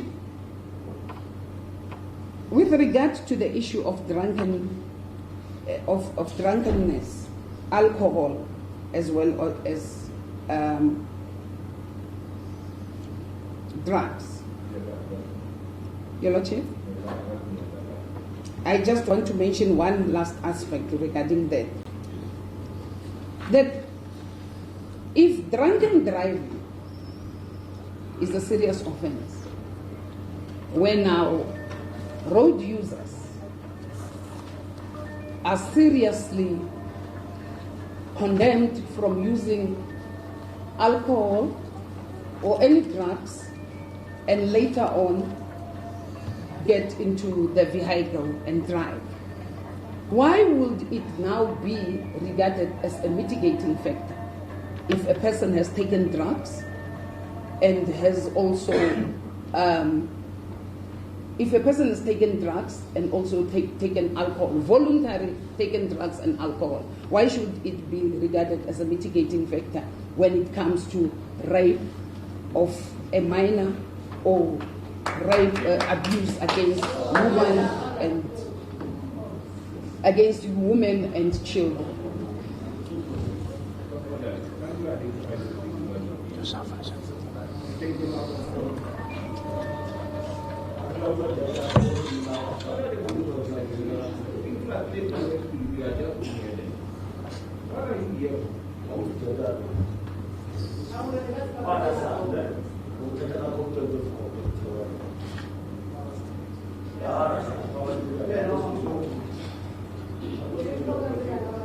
Your Lordship, we have again in law, Section 1, Sub 1, or Section 1 of the Criminal Law Amendment Act 1 of 1988, where the accused cannot successfully plead drunkenness or that he was under the use of illegal substances when he committed an offense. If those two are serious and are offenses that should be avoided at all costs, why should they be a mitigating factor in rape of women and children?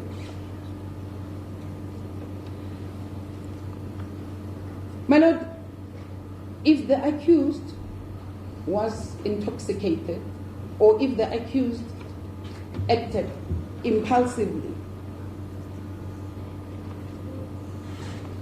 during the commission of that offense.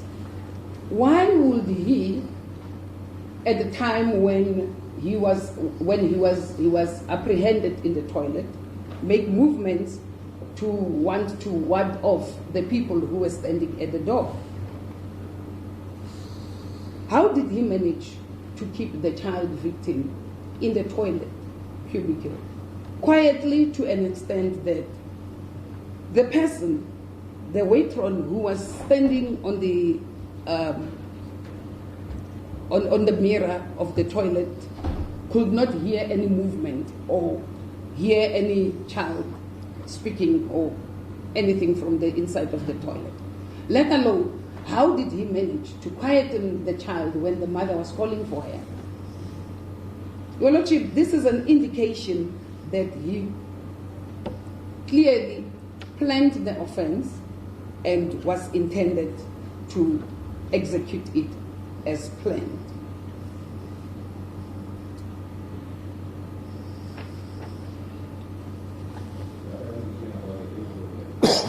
Your Lordship? I have it in here.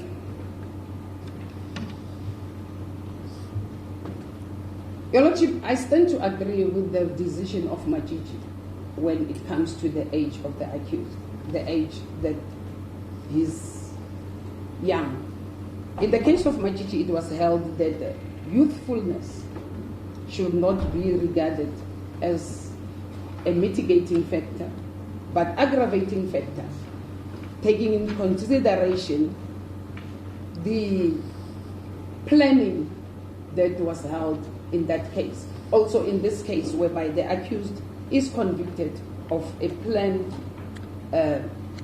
rape.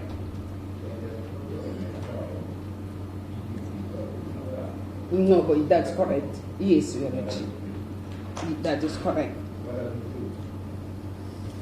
That in cases where now violent offenses, most of violent offenses have been created, perpetrated by young people, and that should be taken. That is correct, so Your Lordship. That's correct, Your Lordship. That is correct. Intending to start a family, Your Lordship. And that is a sign of a person who is mature. So youthfulness cannot be regarded.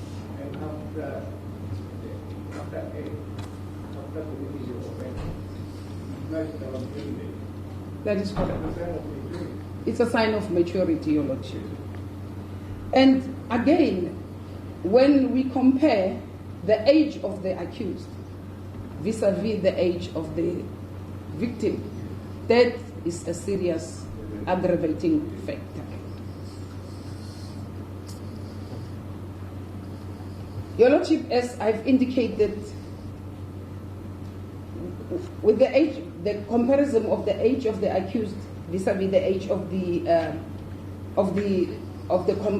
victim, and taking into consideration as well the J88 as compiled by Dr. B.L. Sebopa at Mamelodi Hospital. She indicated in the J88 that the victim weighed 21 kilograms at the time of the offense, and the height was 128 centimeter in height, and the body build small. Your Lordship, the J88 further described that the breast development was on tenure stage 1 and the pubic hair at tenure stage 1. She's small, very little, tiny, little girl. To an extent that the accused, at mere looking at her, would see that this is not an adolescent girl or a girl who is about to mature, but a very little child.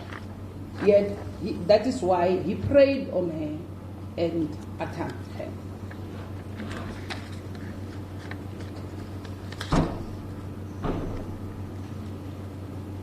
Your Lordship, we've already passed that he was living with his fiancée and preparing to start a family, when now at the moment as we speak, the child, a boy, has been born. Your Lordship, in Machiji, paragraph 14, says a person of 20 years or more must show by acceptable evidence that he was immature to such an extent that immaturity can operate as a mitigating factor. In this case, he was matured that that cannot be regarded as a mitigating factor or substantial and compelling circumstance.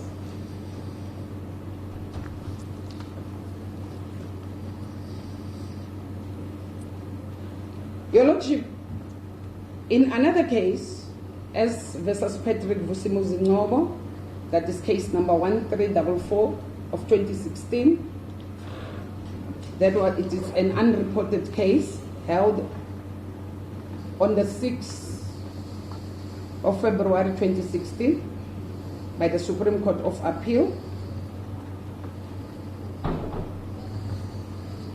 The court held that, relying on Machiji and Malhas, that even if there were factors indicating that the accused was immature to such an extent, his maturity must not be taken as substantial and compelling circumstance. Your Lordship, when we come looking into the impact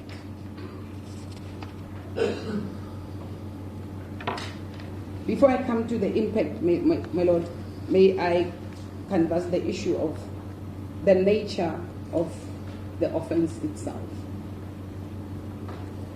In S versus Chapman, the court held that rape is a very serious offense, constituting as it does a humiliating, degrading, and brutal invasion of privacy, the dignity and the person of the victim. Your Lordship,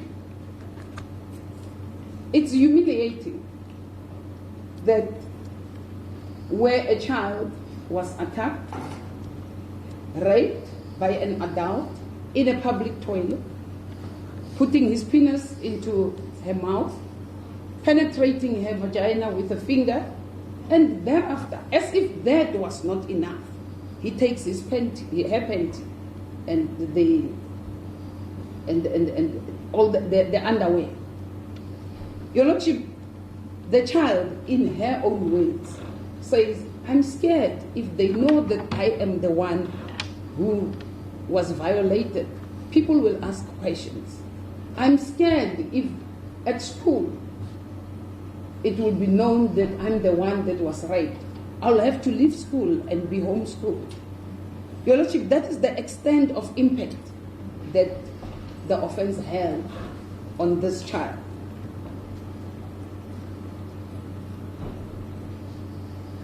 Your Lordship, it is also described in S versus rape is also described in S versus Swartz as a cancer in our society. Your Lordship, looking into the proportion in which rape, woman and child abuse is happening in our country is quite alarming and needs to be harshly stopped. The statistic relating to such crime against children is a cause for concern, Your Lordship. One stands to wonder, what kind of a nation are we raising when children are being subjected to such abuse? Your Lordship, the statistics has drastically increased. During the previous, the recent Child Protection Week, the statistic released in Parliament showed that cases of gender violence in 2018, in cases of gender violence in 2018, 41% of the reported cases involved children. Your Lordship, also on the statistic that was released by the SAPS 2018-2019, sexual offences is in the rise by 9.6%, attempted sexual offences by 3.9%, and contact sexual offences by 2.7%. Hence, I submit that such conduct needs to be harshly stopped.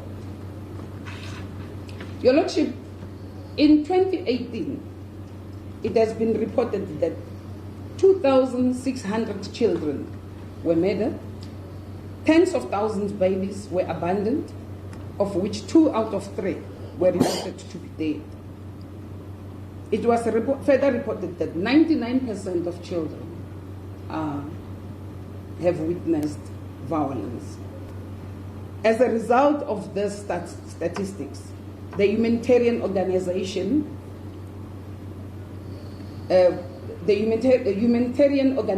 World Vision has recommended that violence against children should be treated as a national disaster. Your Lordship, in Machichi, rape was described as a pandemic that engulfs our society, and it has not abated. Thus, the court are duty-bound to implement the sentences prescribed in terms of the Act. And that ill-defined concept, such as youthfulness, alcohol, I add, or other equally vague and ill-founded hypotheses that appear to fit the particular sentencing officer's personal note of fairness ought to be eschewed.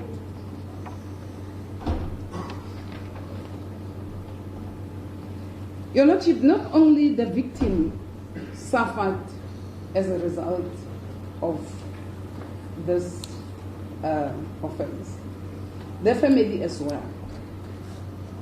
They feel helpless that they can't help the trauma that the child is suffering. She still has nightmares. They can't do anything about that. The trauma is deeply embedded in her thoughts to an extent that it is there forever. Your Lordship, this crime had a very serious impact on the child, as I've earlier on referred to the J88. On the gynecological examination, that is paragraph E of the J88, shows that the paragraph 6 indicates that the urethral orifice was swollen and bruised. Paragraph 7 says the paraurethral folds were swollen and bruised.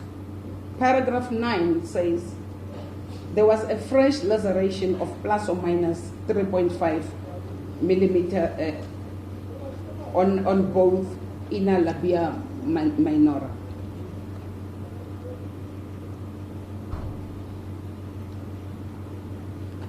Your Lordship,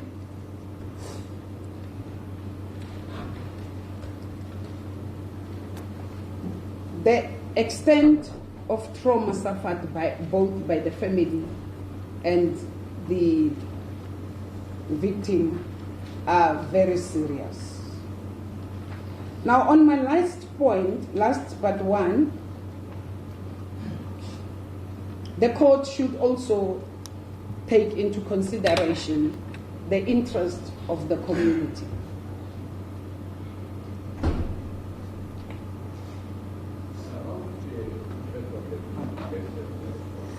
Your Lordship?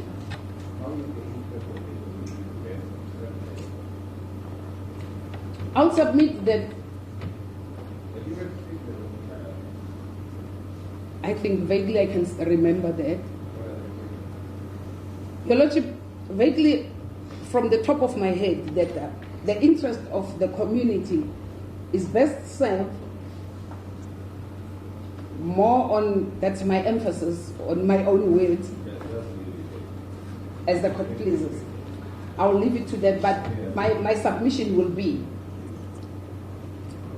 the interest of justice or the administration of justice is mostly or seriously adhered when sentence is imposed. That is, the community is more interested in to see if this kind of offenses have been perpetrated.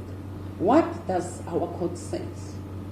The extent in which women and children are being attacked, violated, they look up into our courts for solution. Hence, it is my submission that the court should not easily deviate from imposing minimum prescribed sentences, because now such kinds, they are serious and they cause shock and outrage to the community.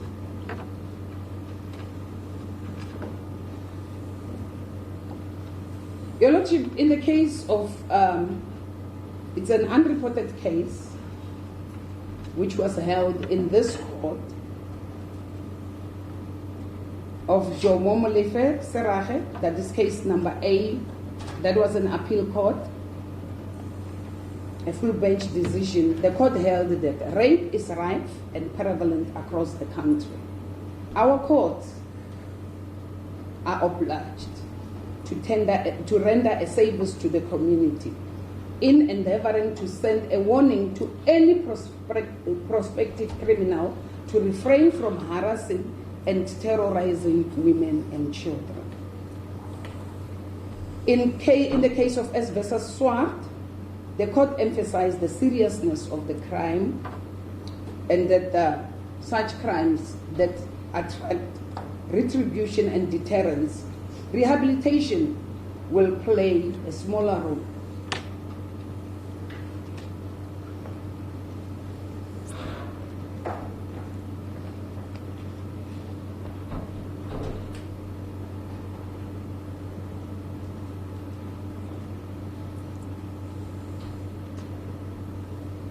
Your Lordship, as much as the court should not be out there to satisfy the public opinion, I think that was held in Hlagaza. Yes. As much as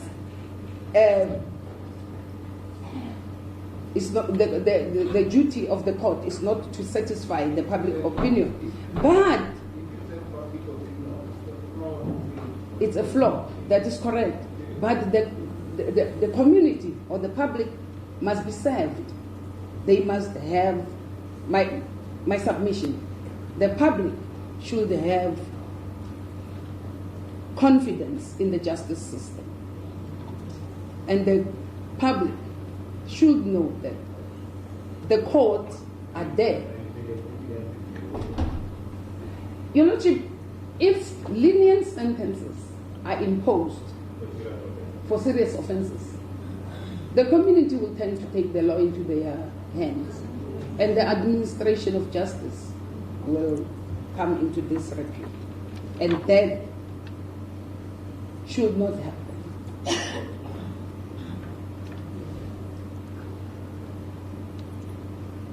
Your Lordship, in a fight or try to condemn, publicly condemn the acts of violence against women and children, the community has mobilized.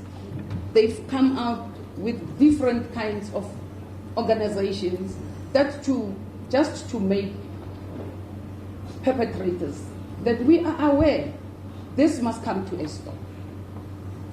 And surely, Your Lordship, the community must also be heard.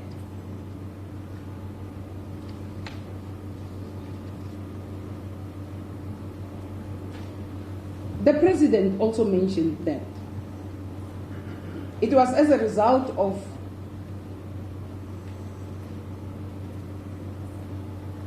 these offences being on the rise that offenders should be harshly punished.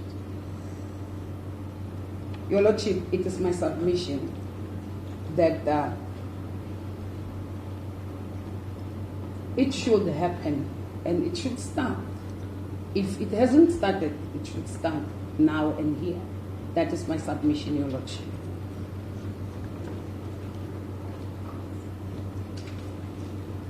At the beginning of my argument, I indicated to the court,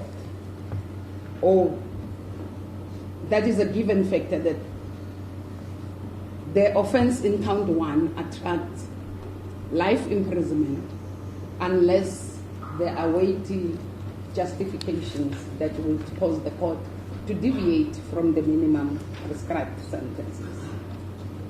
Your Lordship, the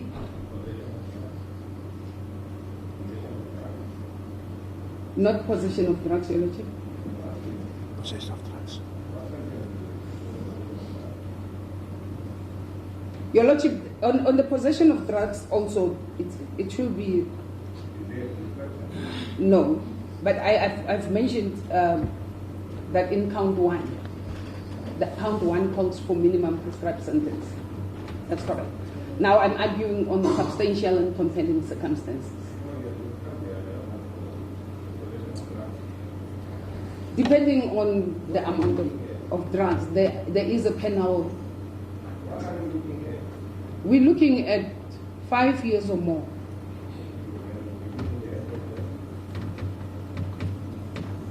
Depending on the, I'm looking at 5. As a court pleases, my lord.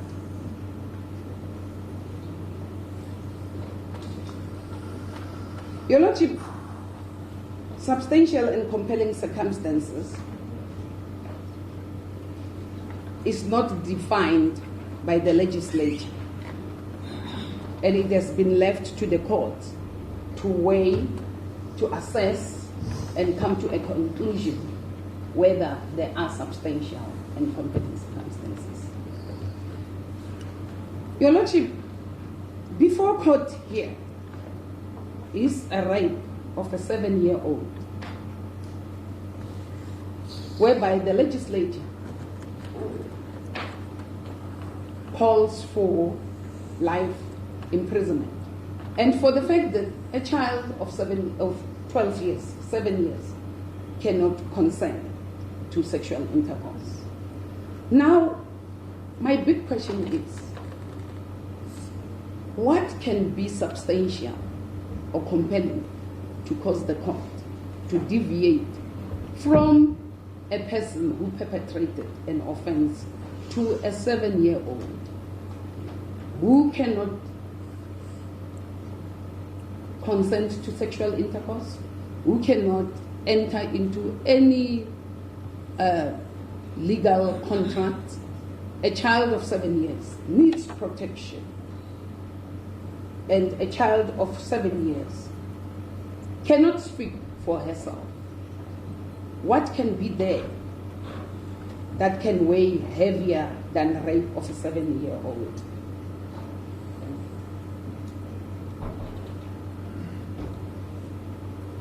My response will be absolutely nothing can weigh heavier than that. There is nothing that can be weighed proportional to the trauma that she suffers.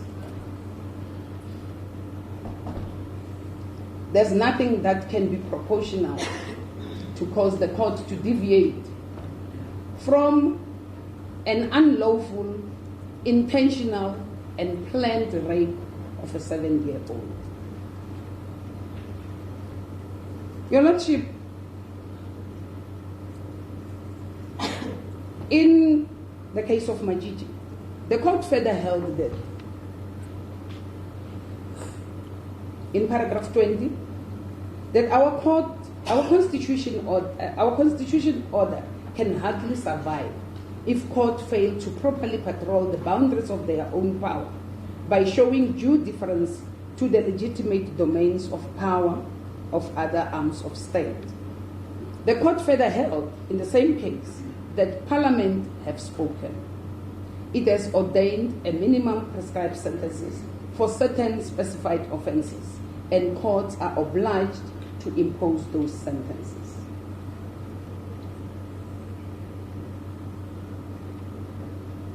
Your Lordship, it has been argued on behalf of the accused that the nature of offense, although it has been classified as a rape in the current law, it was previously regarded as indecent assault.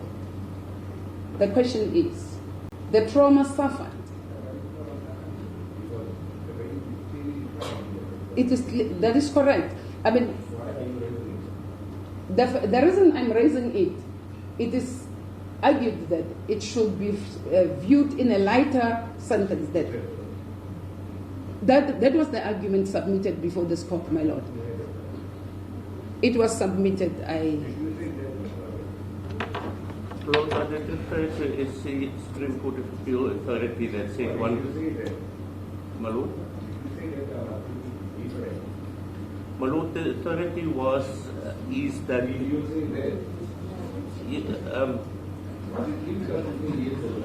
Yes, my lord. As the court pleases, my lord.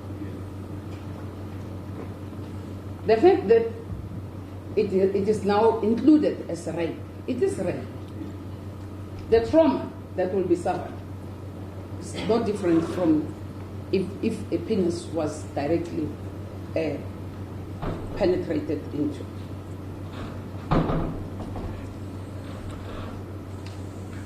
Your Lordship, in Machiji, the court further held the predictable outcome, not outcome based on the whim of individual judicial officer, is foundational to the rule of law, which lies in the heart of our constitutional order.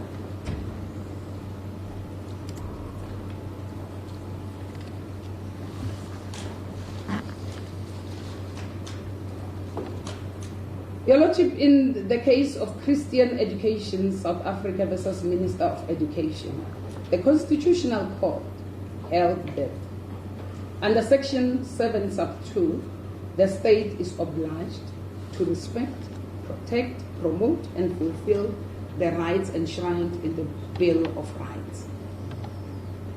Here we have Section 28 that says the rights of a child are paramount. My submission is that there's nothing that can outweigh the paramountcy that is entrenched in the Constitution regarding the rights of children. Maybe one should ask, what is child protection? The Save the Child Foundation defines child protection as measures and structures to prevent and respond to abuse, neglect, exploitation, and violence against children, whereas the ordinary meaning refers to child protection as safeguarding the children from harm.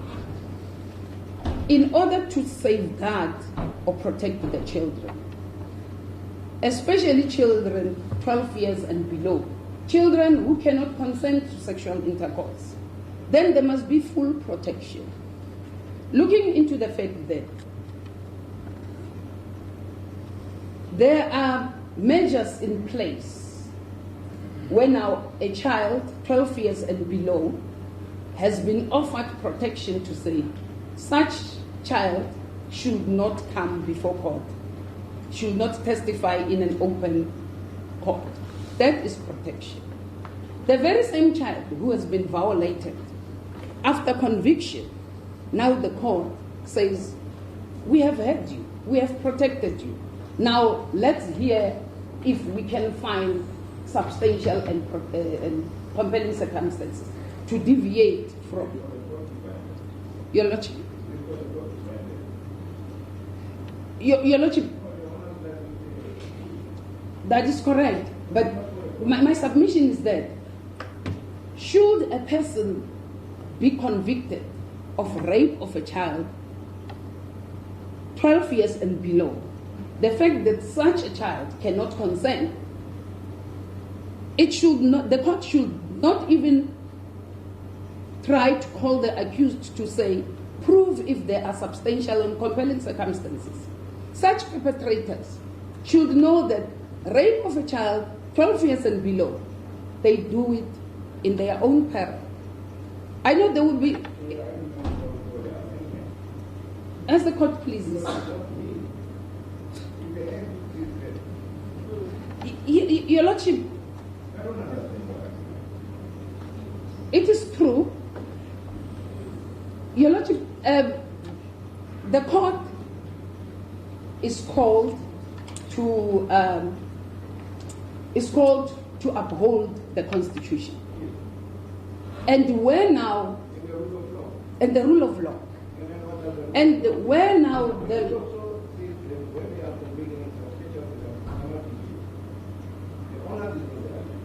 That is correct. Now your argument suggests that there must be an amendment of the Act. If the court deems it fit, it is my submission that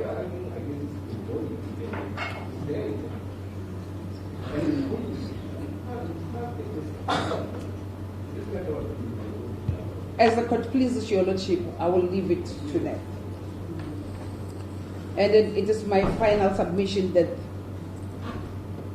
all factors taken together in this case indicates that there are no substantial and compelling circumstances that will make this court to deviate from the minimum prescribed sentence of life imprisonment. And the state prays for life imprisonment as the court pleases. As the court please follow very briefly, just a comment on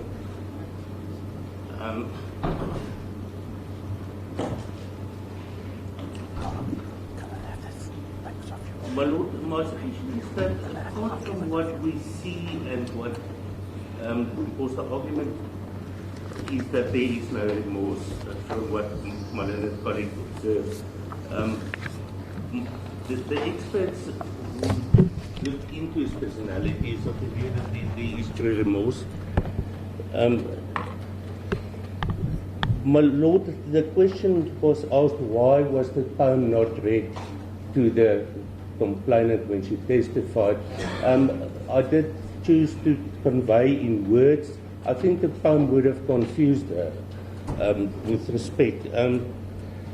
And also, these are decisions made by me. The suggestions in the letter was only written now, with no factual basis to make that submission. There are processes in the court, and I followed those for when mitigation is done, etc. Then the case of S versus BP, I accept in that case there was no substantial and compelling circumstances, but obviously every case has to be considered on its own merit.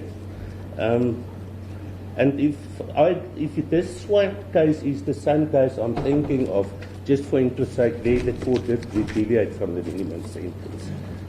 Those are my submissions, unless there is anything else, my Lord.